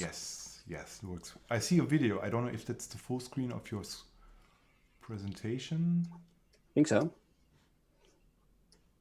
Okay, great. Nice. All right. So, bye-bye. See you in a few minutes. Thanks. Okay. All right. Well, let me get this on the right screen, otherwise I don't see anything. All right. So, yeah, thank you, Tim, again for inviting me. I don't see you anymore. I don't see anyone. So it's like talking to a screen, but I just believe that there are people there. If you're watching this live, welcome. If you're watching this later, when I'm famous, then this is where it all started. So first of all, congratulations to processing 20 years. I already said to Tim before we started this presentation that I've like 20 years is like, for me, processing has been a big part of my professional career and my education for more than 14 years. So a big part of this 20 year is also a bit my journey. But yeah, welcome. I'm Sander Sturing. I'm a creative coder. Sorry, I keep putting my mouse on the screen. Sorry, Sander. One thing. I guess we don't see your presentation. I'm not sure. We just see a video. Maybe you shared the wrong screen. I'm not really sure. That's classic. Okay, wait, give me 1 second. Yeah, that's this Zoom thing, right? Yeah, it's when I start sharing something, I don't see anything anymore. Wait, give me one. Sorry. No worries. I'm in Zoom meetings the whole day, so you would think I would know how to share something. Maybe then I can't share the.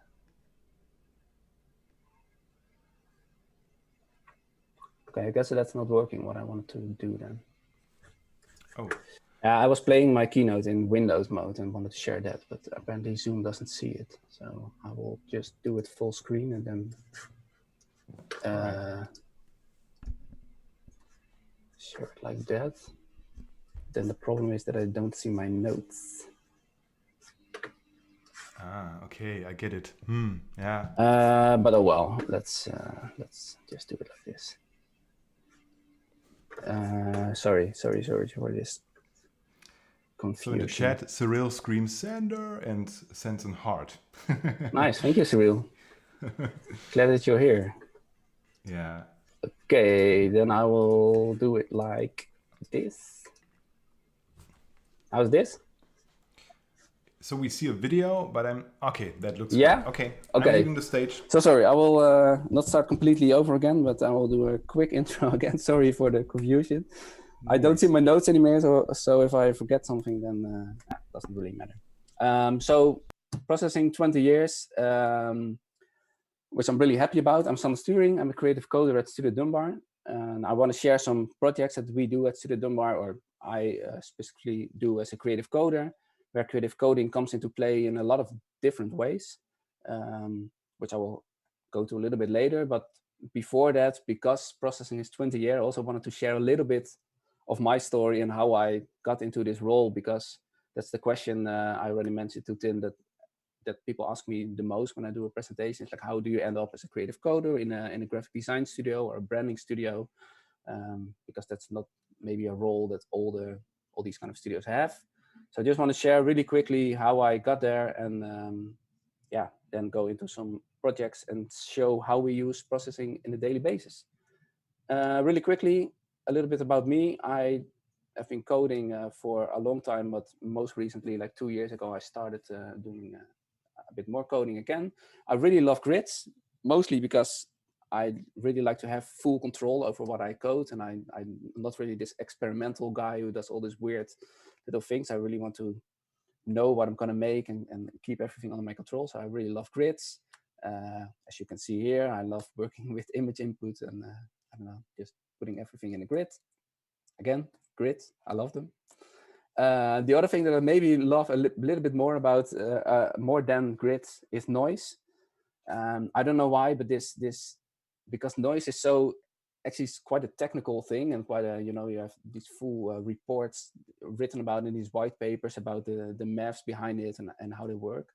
But at the same time, it feels so alive and almost like a fluid biological thing. And I like this combination of this really technical thing that gives this really soothing animations to look at. This is one of the things I made with noise a couple of months ago that I still use as a basis for a lot of the things I do. And I don't know, I can look at this. This is one of the favorite things I ever made. It's just some black and white blocks moving, but I don't know why, but I can look at this the whole day. So I made a 45-minute version of this. So if you're interested in a 60 gigabytes video file of this, please let me know. Recently I also bought a plotter. Sorry, there's a lot of sounds, but yeah, I don't know. Now I can take things not only on my screen, but put them in real life. If you want to buy a print, please give me a shout out on Instagram. And something I also really like to do in coding is collaborating with other people, because I'm actually not that good of a designer, and I really like to work with other people. So this is me working with Daan Rietbergen, who is an ex-colleague of mine, and he works with typography. He makes his own type. So this is one of his typefaces. And the nice thing is that he works really in an analog way. He's like a street art kind of guy, but his fonts really, speak to me in like they're really easy to work with in code. So we do these experiments together and make these nice little animations. More to come. Or there's also a little bit of sound here, but this is another collaboration I did with Jonathan Castro, which is almost like the other side of the spectrum of designers. He is like this almost crazy in a positive way a designer who makes this really experimental, over the top graphics. And I also know him from Studio Dunbar before, and we worked on this project together where we made this visualizer for an album. And together with paintings by a really good painter, we made these crazy animations. They're all based on the stuff you see on the right. Like I gave him this input and he used that in his video to generate these visuals. And the nice thing about working at Studio Dunbar is that I get to collaborate every day with some of the most amazing designers I know. So I made this not with Pedro, as you might think, but with Stan, who is a visual designer at the studio. We made this for Pedro, who was another designer at the studio who left the studio, unfortunately. And this was actually projected on a huge wall somewhere in Colombia. I saw someone in the chat before from Colombia, so here you go. This was in Colombia. And also, this is, for example, a collaboration I did with Elvin, a motion designer. So for me, it's really important to work with other people because I'm quite a technical guy and I know something about design, but I really need other people to make nice results. But almost like in a movie, when you see something happening and then you see the 14 years earlier, how did I get here?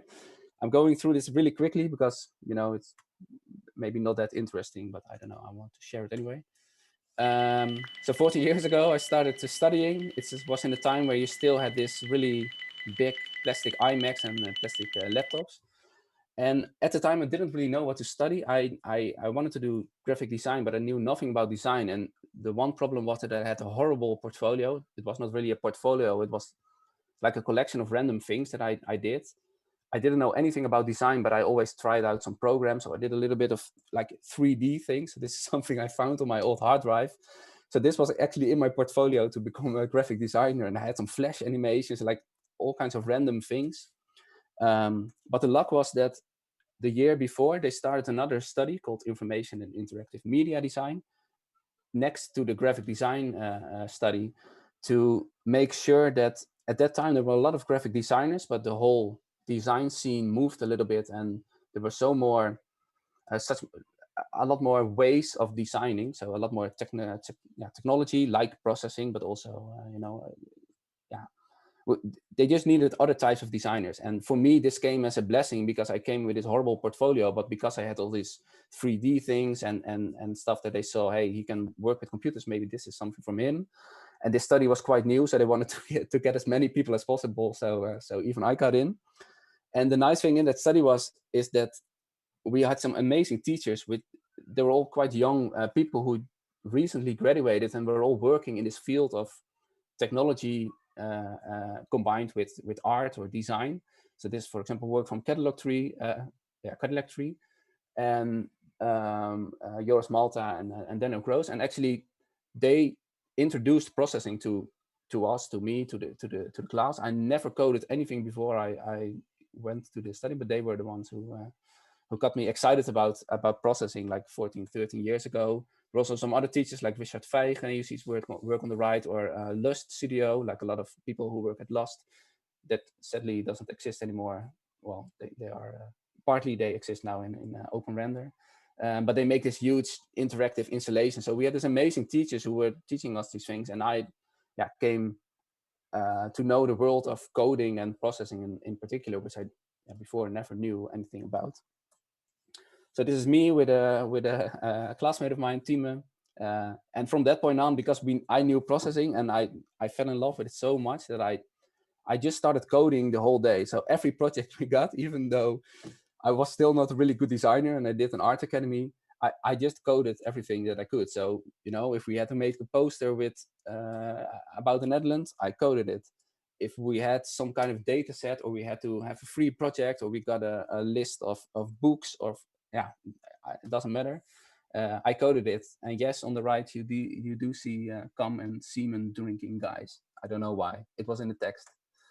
So when we were asked to make a flag for Europe, or if we were asked to, to do something with a big archive of recently scanned text, I don't know. I just coded everything. It was not always the right decision or like a really nice end project, but in the end, I learned so much about coding. I got better and better.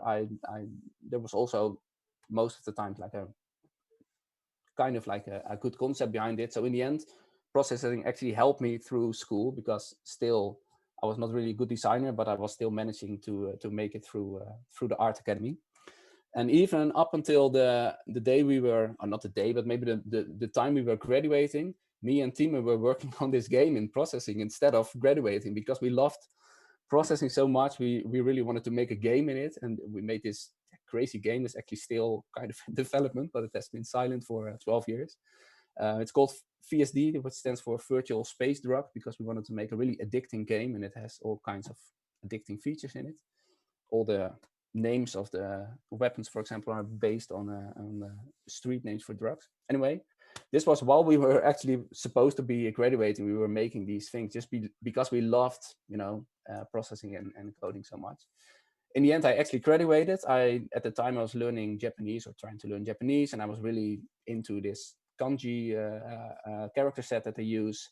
And I was reading about this professor who dissected all these characters into smaller versions, and something about this combination of this nice written Japanese characters combined with the structure and the systematics of this system really spoke to me. So I made this kind of cloud with all these layers of different kinds of characters that were connected to each other. And at that time, touchscreens were really cool. So I had this huge touchscreen. It's like 11 years ago. So, we just had iPhones and stuff. So touchscreens were a really hip thing. And I put it on a touchscreen, and I don't know, you could go through all of this stuff and, see all kinds of characters. So even my graduation project was, of course, made in processing, like my whole school. So in the end, thank you, processing, for making me pass the Art Academy.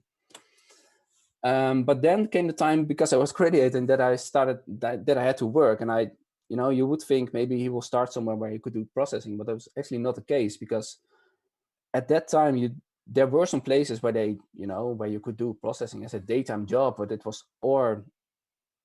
it felt a little bit like a niche thing still. So it were studios who did installations or who did like data visualizations, but they were relatively small studios or new studios, not really looking for people. Like if I typed in creative coder in or something that was the term back then in a job search, nothing pops up. But there were a lot of graphic design studios at that time looking for creative people who could also technically make something, mostly websites.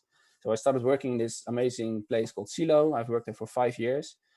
I never coded a website before, but I got hired as a developer for website and a web designer. I learned a lot there. It was a really nice time. Like I said, I've been there for 4 or 5 years. But then suddenly, I had to make websites. So I designed websites. I did these workshops about technical requirements and frameworks and all that nonsense. I built websites, which like I said, I never did before. I made wireframes. So I was completely into this website business. And actually, I really liked my job. I really liked being there, and it was a really cool place to be. But I really missed this feeling that I had in the art school, like this experimenting, this free time, or just this motivation to make whatever we wanted. Just this idea popping into my mind, and then whole evenings and days just spending on it, even while we were supposed to graduating, in the evening, trying to code this game, but because we loved it so much. So now we do a lot of talks. Now that I work to the Duma, we do a lot of talks for students, and the question that I get asked the most is, I also learned a little bit about coding, or I want to learn about coding. Should I do it? And my answer is always yes. Not only about coding, but if you have something that you want to learn and you have the ability to learn it, like you have the time, you have the resources to do it at that time, mostly when you're a student, please do it. Because I sometimes regret that I didn't took all out of the time that I had when I was studying. For example, we started doing things with Arduino and stuff, and I never really went through with it. So anytime someone asks me to do, should I learn this, or I'm interested in this, do you think I should invest time? Yes, always do it, because it will always benefit you. So that's just a piece of advice that you can, I don't know, it's free. And luckily, in the end, or like nearing the end of my time at Silo, the studio evolved a little bit into doing a lot of work for architects. So branding buildings from the inside, like making big graphics on walls, or making like signage. And then I could sneak in a little bit of processing again. So after a couple of years, I started up processing for the first time again. And I, together with the designers, made these kind of things where they would draw something and I would make patterns with it, or these kind of stuff. So that lighted the spark a little bit again, that I thought, hey, I can use processing in a professional environment. Like I don't have to go to a specific studio that has creative coding as, as one of their job descriptions or one of their outcomes, I can actually use it in the studios I work in. So this was a little bit at the end of Silo. Then I went to Studio Dunbar because I worked for 4 or 5 years, and they gave me the opportunity to go here, which I did. A real quick intro about Studio Dunbar, just so you all know what it is before I will go into some projects. We're actually founded in 1977, so we're even older than processing. We're around 17 to 20 people. It changes around a little bit from all over the world. And we focus on identity and also the recent years more and more on motion. This is us on a cake in a Zoom meeting. And this is where we come from. This is one of the first logos ever designed by Gert Dunbar, the founder of the studio. Is the logo of the trains. It's nice to see that it's still on the train. So it's one of the oldest logos still in use, I think. And Studio Dunbar is known for branding throughout the years. For example, we did the police and we did stuff like Transavia. We do not only brand vehicles. That's just, I don't know, these examples are just nice to show on a photo, but we do all kinds of branding. And we still do that even after 43 years. But the method we do it changed quite a bit, especially the recent years. And one of the reasons is this statement, this almost like this motto that we now use in the studio. It's a quote from our creative director, Lisa Enebis. Because these brands, I mean, we still, do branding. We still make visual identities for these brands, but these brands have moved to a whole new playing field where, where they move from one platform to the other. They have to adapt to all kinds of sizes, to different types of media, to, they have to work on a small scale, big scale, in motion, in a short time period. It's just different than putting a logo on a train. So for us, this really became our, bane of existence to say static is not the option. We should really go into motion and make things dynamic. And for me, the big change came with this orchestra, which is called the Amsterdam Sinfonietta. We've been working for them at that point for like 15, 20 years. And what we did is every season we made all their posters for their concerts. And there was another designer always in charge of designing the posters. So here you see, a couple of them. And at that time they said, hey, we have this identity, but it's actually quite static. It's this logo always in the top, but we need something that's a lot more dynamic because, we make music. They do a lot of experimental things where they work with other types of artists or with visual artists even. So they wanted to include this dynamic and experimental thing in their identity. And we were sketching on this identity. We were trying things in motion, but it didn't really work out the way we wanted. The designers wanted to have this sense of dynamicity, this energy of the music in identity, and they were trying things. And so they came to me and they said, hey, a little bit of processing. We have this idea of a grid that could move, that we can make move with sound or with video input. Can you make something? And of course I can, because I already said I love grids and I love processing. So this was the first project I did in Studio Dunbar again, really going into coding. This was also a bit of a turning point of my job, where I really turned more into a creative coder again. So this grid is actually quite simple. You can make it move with all kinds of input, and it comes alive a little bit, and you can spell out text with it. We wrote a bit of a more advanced tool where you could play around with sizing, with dynamics, with colors. You could type some text. And the nice thing I think about this is, it was never the goal to make a tool that could generate everything for this identity, because I really wanted to keep the designers who would actually make the motion and the posters and all the stuff. I wanted to keep them in charge with making the identity. And if I would only give them this tool and try to make everything in this tool, I would quite limit them. So instead of trying to solve everything in this tool, I said, hey, you can give it every kind of input that you want. So they would just make something in After Effects, just an animation that really fitted the music that the poster or the motion piece was about. So they could really make anything they want. They would make it in black and white, and we would just translate it into this grid of letters, and you could pick colors and play around with it. So it's almost like a big filter for these animations. And these are just some first explorations that some of the designers did with this tool. And for me, this was such a nice moment where you write some code, you give designers a tool, and then you see them working with the code you've written and asking you questions. Hey, like I'm trying out this. Can you also make it like this? Can you make it go faster? Can you make it do these things? And that's still the energy that we have in all these projects, where one person makes something, asks someone else to, hey, can you elaborate on this? And then it's like a ping pong game, back and forth. And with this, with these two things, so the designers being able to play with this tool and the tool itself, we could finally make the identity, and that turned out into something like this. Sorry, like this.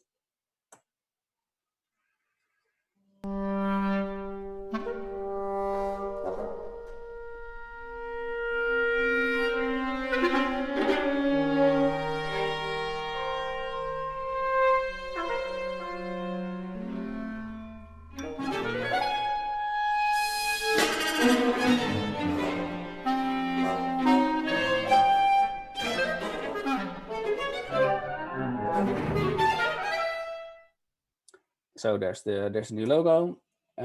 It gave us opportunities to also, because we had this style, we could suddenly really quickly make all kinds of different types of motion that really fitted the music it was for. So this is a bit more bold and powerful.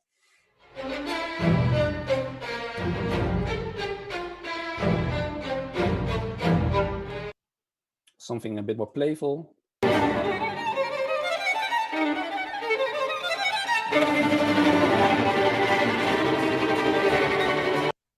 And this is a bit more emotional and relaxed.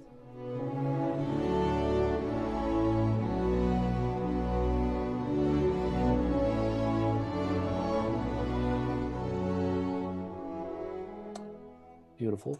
And the nice thing also about this is that if we took these stills from this motion that we made from this code, it also started to become the base of the whole identity. So we could use these and actually sketch with them. And it started to become the actual identity. So for us, it was also a new way of working, where this was actually, at the core of the identities, this movement and this dynamics. So here are just some examples of the things we made. It's like you see from not so recent, 2018, and we still were able to make the poses. So these are poses here we made by Stan, and we still use the system. And the nice thing about this is actually so we still sometimes use processing to make them, but we also evolved a little bit and use, for example, this is not made in processing anymore, but we also use Cinema 4D or After Effects.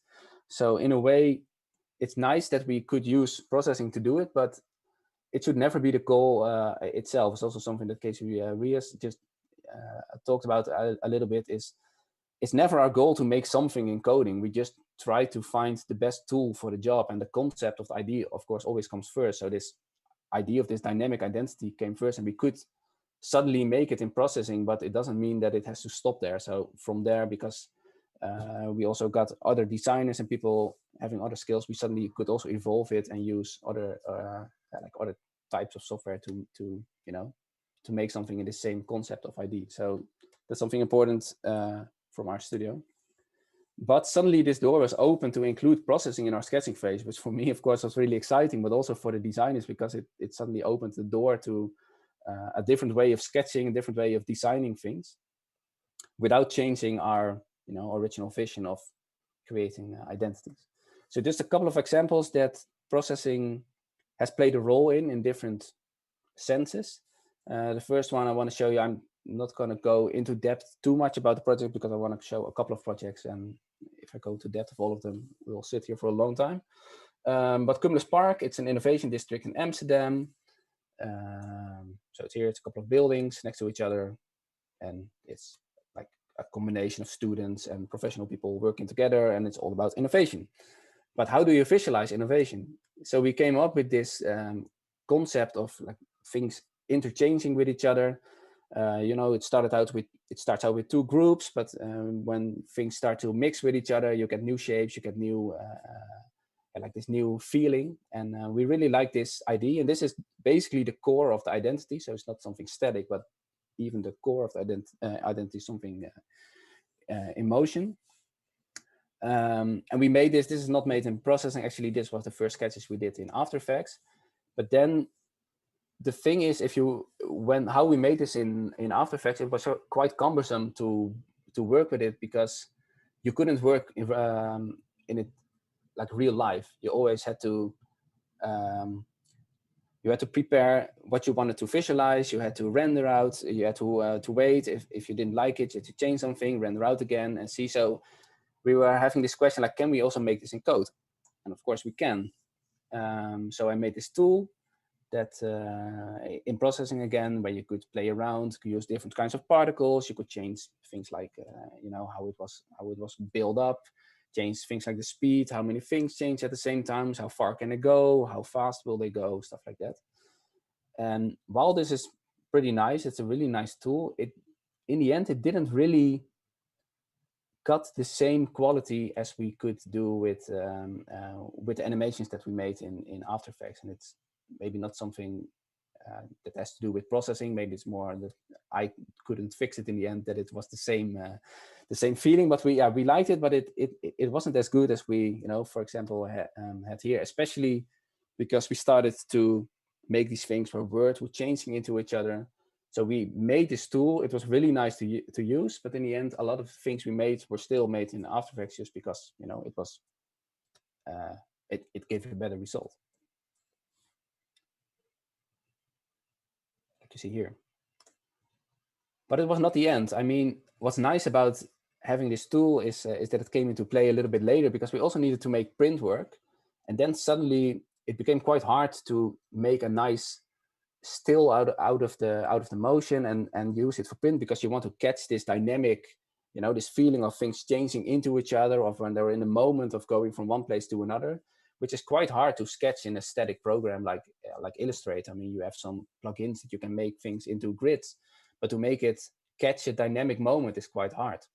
So we still had this tool, and then it already could render out PDF. So in the end, we used this tool that I started out writing for the motion part, but in the end we used it actually mostly for the printing part, because you could play around, and when it was moving, you would just save the frames that you like, and then you suddenly had this print ready PDF that you could work with.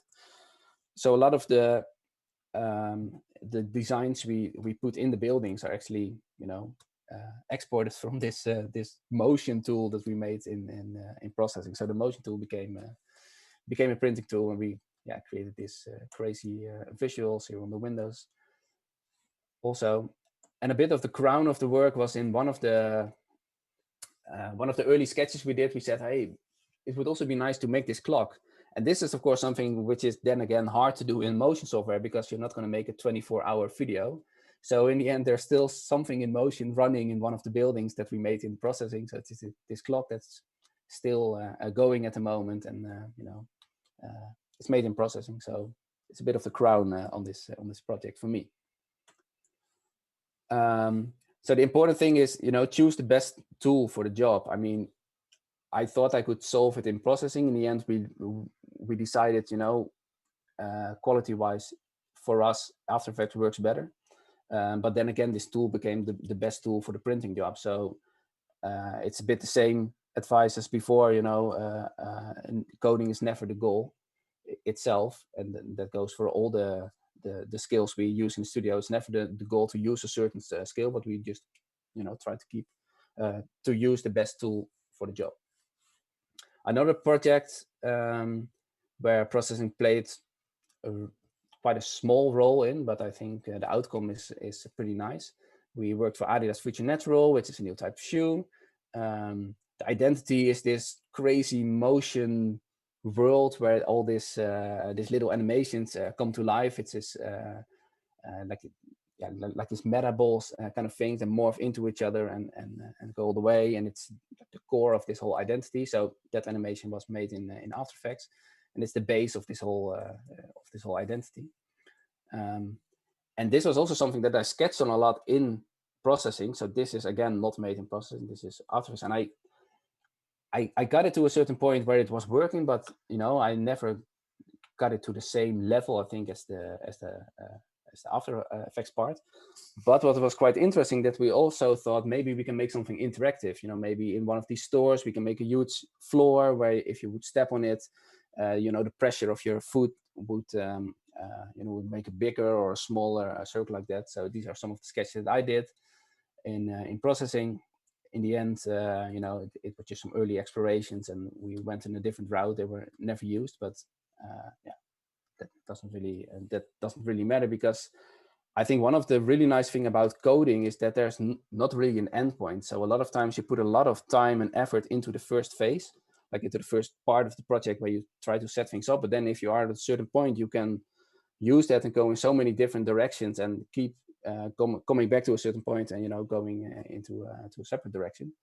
So for example, I use this base as for these animations that I made that are up on my Instagram. I mean, it's not like a big other project that came out of it, but it's just nice to know that even if something ends in the sketching phase, you can still, especially in code, still use this as a starting point for something new. This one I go a little bit more in depth because it's the project where actually processing played the biggest role in. I go through the first phase a little bit quickly because it's otherwise a bit of a long story, but it all started with the owners of these screens asking us to make screensavers for these screens because they had penguins and they wanted something else. So I made this text animation thing. I did not make it in processing for a reason that also Casey Rees touched upon, because we wanted to work with variable text, which is not really possible in processing, but it is possible in Python. So this is made in Drawbot, which is based on Python. So I hope processing will go into the Python direction, because type animations are perfect for this. But we made this tool where you can make all kinds of textual animations with. We put the names of the cities in the city colors on the screen. So here's Rotterdam and here's Amsterdam. And we made all kinds of these animations. The nice thing about that it was being coded is you could just type a name, choose a color, press a button, and you would have this, ready to play video. So we could make a lot of them, and we made a lot of them. I think there are around 80 different city names that we made. But actually the start of demo came because what was nice to see is that a lot of people started to film these things around the Netherlands, and it was something that you normally wouldn't do, like film an advertisement screen. But people started sharing these with us on Instagram, and what we really thought is it's such a nice platform to design on these big, huge screens that are outside. It's a vertical orientation. We should give this opportunity to other designers as well. I mean, we see a lot of nice design on Instagram, but it's such a small little screen. We should use these screens and put the designers on there. So we thought, why not initiate the world's largest motion design festival and show work from these designers all around the world.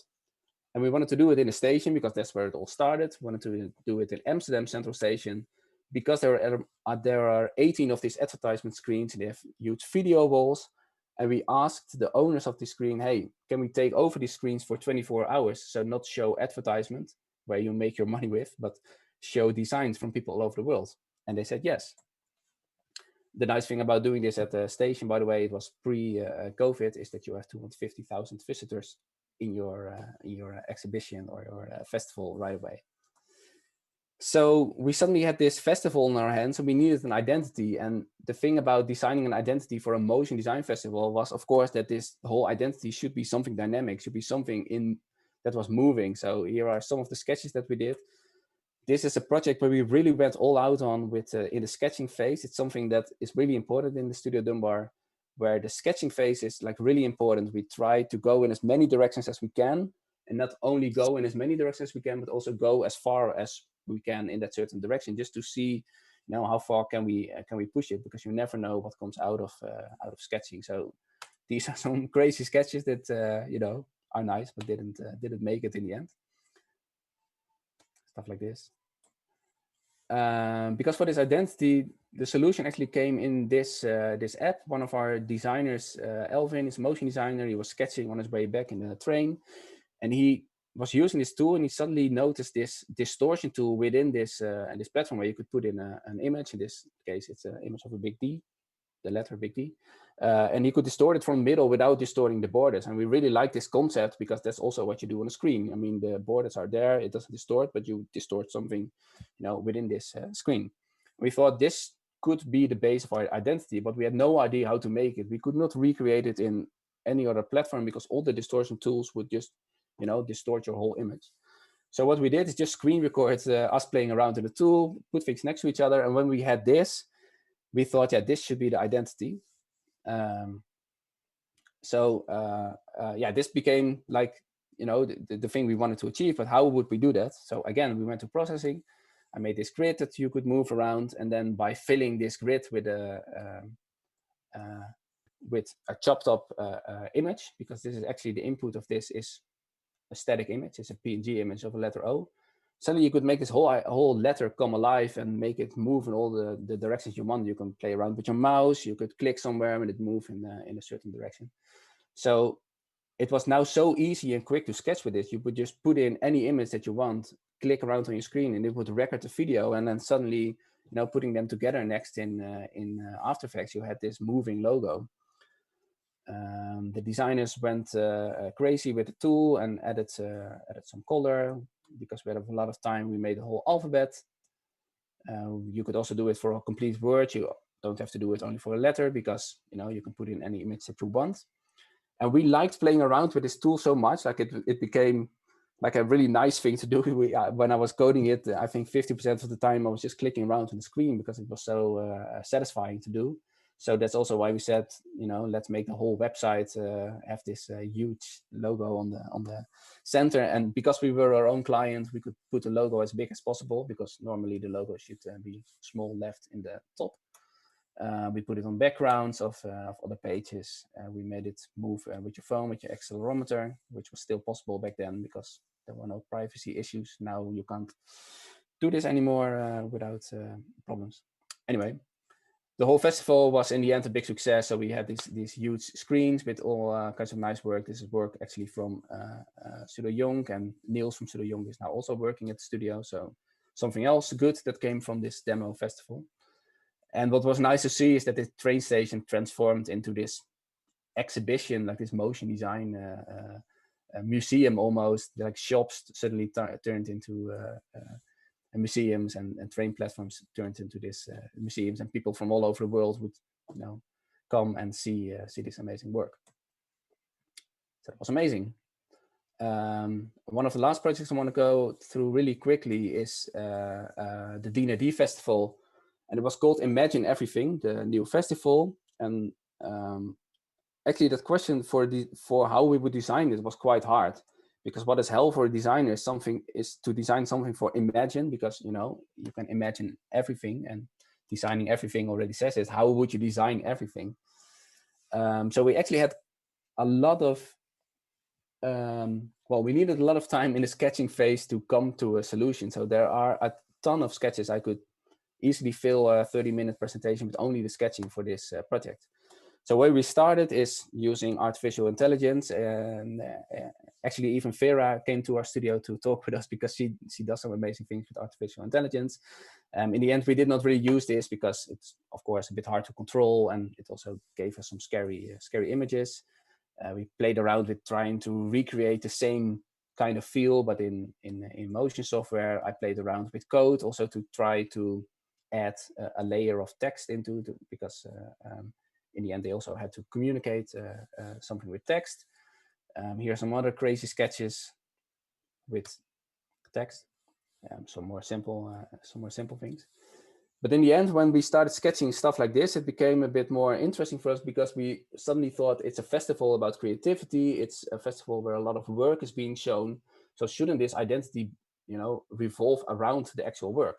So this was a sketch I think made in Cinema 4D, where this grid would reveal the work. Then something someone made in After Effects, where it's almost like a timeline of images opening up. And this was a moment where I started being involved again also with code, because I thought, hey, if we make this timeline of images opening up, can't we make this brush where you can draw on your screen and create any shape you want with the actual work? We took it a step further, where we thought, let's put as many images as we can on the screen, opening it up, closing them. This is the first time I really made something working with noise. It's a bit jittery, but I don't know. I still like it. We added a second layer to it, because at some point we also need to involve text, and we tried to do it like this. It was a horrible idea. the nice thing about coding is even if you make a mistake, you get some beautiful stuff. That's, I think, the nicest thing about coding is, I mean, I can also always say that this was my end goal, which it was not. Then I finally solved the jittery noise thing, and we really liked this type of easy motion. So instead of putting only one image, we thought, let's put as many images as we can. And this, this is something that I still really like. But we were looking at this. This was kind of the end of the sketching phase, and we were saying to ourselves, I mean, it's nice, but does this convey the feeling of Imagine and the feeling of everything? And for us, not really, because it's just a lot of images on a screen. It tells you nothing about, showing everything and imagination. So actually we did quite a big restart, and we said, what is Imagine? Imagine is this beginning of the idea. We should start with this Imagine. You can imagine everything that comes into your mind. So this Imagine should be the starting point. So we literally made it the starting point. This is the sketch where like where everything revolves around. And from that Imagine, we could, does it work? Yeah. We could stretch out, in this case, this everything and make the longest logo that we ever made. But actually this Imagine could suddenly be the starting point of literally everything that we wanted. So with all these crazy sketches, with with a big grid of images and things moving around, actually this was our solution for this Imagine everything, something a lot more toned down and typographic and actually simple in a way. And it resulted in, for example, the trailer that I will show you now.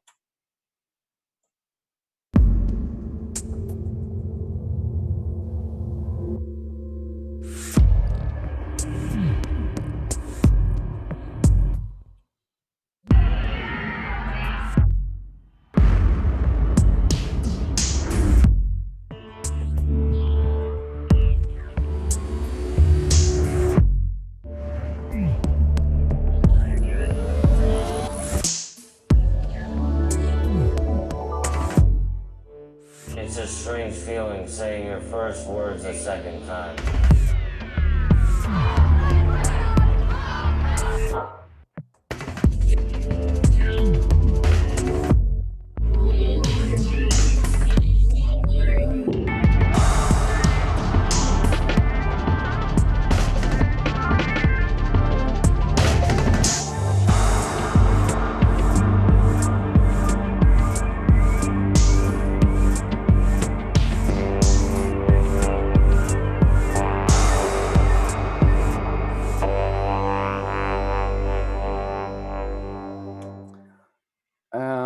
And in the end, also for a lot of printing things we did opened up a lot of opportunities to make crazy things. And what's nice to see is with sketching, it's never for nothing. Like we did all this sketching with this crazy image grids, but in the end, it did came back in, for example, the closing animation that we made for the festival itself.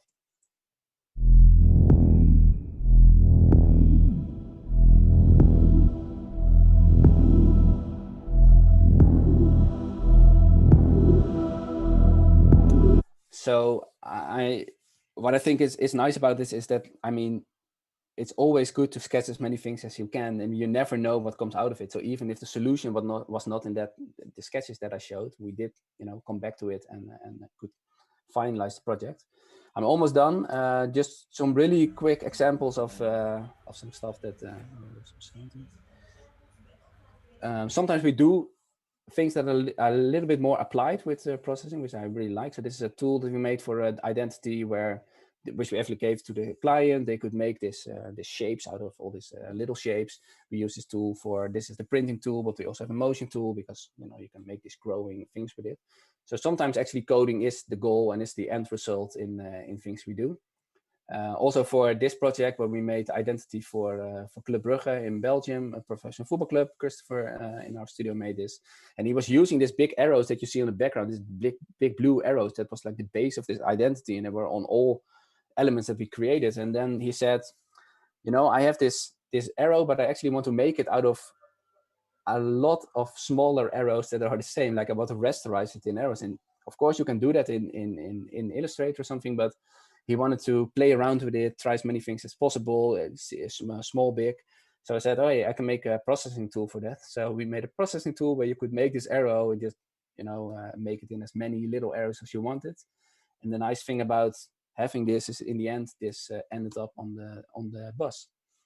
So thank you processing for making all of this possible, that I was able to make designs for a professional football club players bus and all the rest that I showed. Thank you.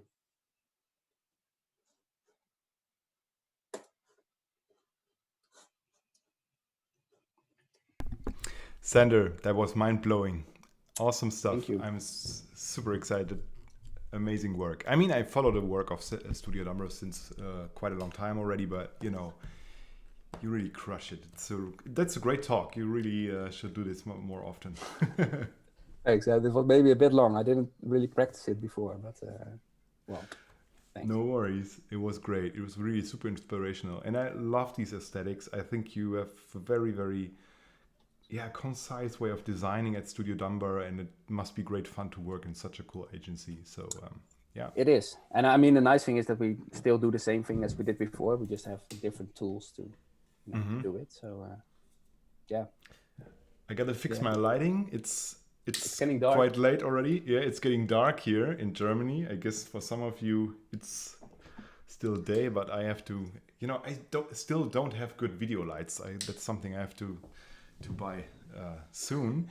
Anyway, Sandra, there are some questions. One of them is quite, let's say, I think quite interesting, because I just heard that kind of question often. So Interactivist says, Sander, do you think processing has an aesthetic in the sense that it is easier to do some stuff and harder to do some other stuff? And he also says it sometimes feels as if a lot of stuff made in processing looks similar. Yes. Well, I think that's a good point, because we actually say that a lot, is that there sometimes things look like processing, like it has this processing look to it. You know, with the black background and I don't know, you see it and you think, hey, that's made in processing. Yeah. I think it changed a little bit the last couple of years, because I don't know, like the whole coding thing evolved, and you know, computers got more powerful, so there's just more opportunities. But I mean, if you look at my horrible projects that I showed that I did during school, they were all had this kind of processing aesthetic a little bit. But what now helps me a lot, and why I really push on this collaboration thing, where it's always my advice to people if they ask me, you know, do you have some advice? It's collaborate with other people, because what helps me a lot is that a lot of these things that I make in processing don't start out in processing. I think that's the cool thing. Like, processing is sometimes the right tool to get to the end result, but sometimes, you know, it's not processing, it's another tool. So it's a lot of times it's a designer coming up with a concept or a sketch or something that they want. Then I can recreate it in processing. And a lot of times they're also quite picky on how it should look. So it should work in a certain way. So sometimes I have to be really precise. And how I try to code is to be really, like, I really want to be in control. I really want to know upfront what I'm going to make. So I'm not really this experimental, just try some things and be amazed what comes out of it. But I sketch it out and I do a lot of things on paper, and I want to make it exactly like that. Because of a lot of time I make something for a designer to work with. And I think then, I mean, that's not the only way to make nice things in processing. It's just my way. But I really like making something for someone else to design with and have this back and forth, because they design something, then they have another question like, hey, I'm now designing this, but can you also make it like this? Or sometimes it's the other way around, because I'm coding it and suddenly I have the feeling, hey, I now made this, and technically it's quite easy to also make this, but which they didn't think about. So then it becomes just interesting and back and forth, and then, you know, you can maybe outrun this processing aesthetic in a way. I would also like to answer this question. I think it really depends on what kind of stuff you learn and how much you practice. So of course there are some things, some quick wins in processing that you can achieve very easily, because, you know, some people like me or other people just created specific tutorials on things. But from my point of view, processing is a generalist tool that can be used for literally anything. So it has you basically can program anything you can imagine. And that's the superpower of programming in general, right? So if you are able to create a system that, you know, or you are with processing, you are able basically to really develop things that look completely different than what we see today in the processing scene, I guess. And yeah, it really depends on how people educate other people, and yeah, and what kind of materials are out there, right? Yeah, no, exactly. And I think like a really simple example, what changed a lot of things for me, because we make a lot of motion work, is, for example, just adding easing into my processing thing. Like there's this library called Ani, which I use a lot, where you can, it's so cool. It's so good, but you can just pick the easing and just, say I want this element for here and this kind of easing, but that changes the whole thing, because it suddenly becomes less mechanical and becomes like a real animated thing. And just these simple things that you learn by doing and by trying out a lot of things are really helpful.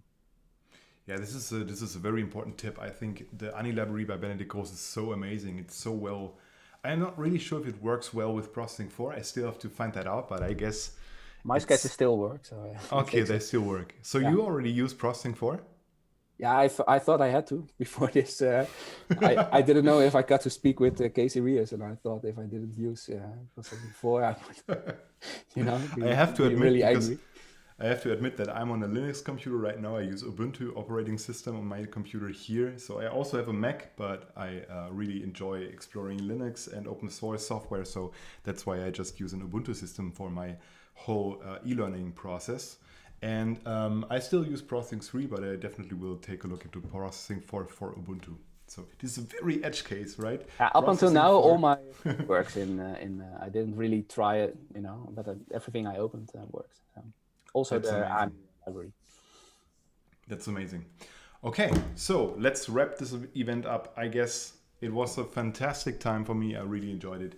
It was so cool to have such high-class speakers tonight. Many thanks to Patrick. Thanks, Patrick, for supporting me also in the preparations and stuff.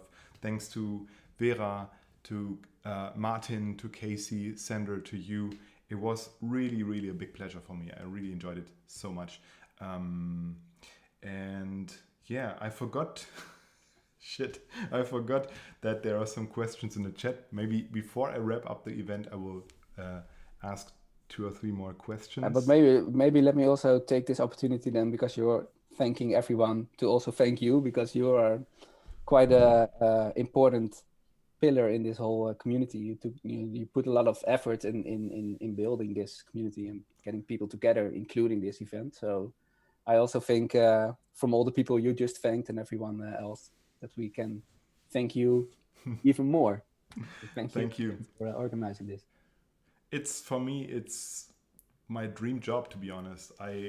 It's the best job I ever had, and I totally enjoy it, even though it's sometimes a lot of work, and I will definitely go on, and it's the coolest thing I've ever did professionally. So yeah, thanks to that this is possible. I mean, thanks to my Patreon community, for the people who support me, that things like this are possible, that I can really spend time developing my courses, tutorials, events like this, hang out with cool people like Sander and the others. And yeah, it's really amazing. Thank you so much. I totally appreciate this. Shall we take a last look into the chat? Should I stay? Maybe you just stay for the last question. I think there are some. No. Okay, then. I think, okay, there's one. Let's take one more last question. Tito Long asks, what was the name of the program used to make the Demo Fest animation?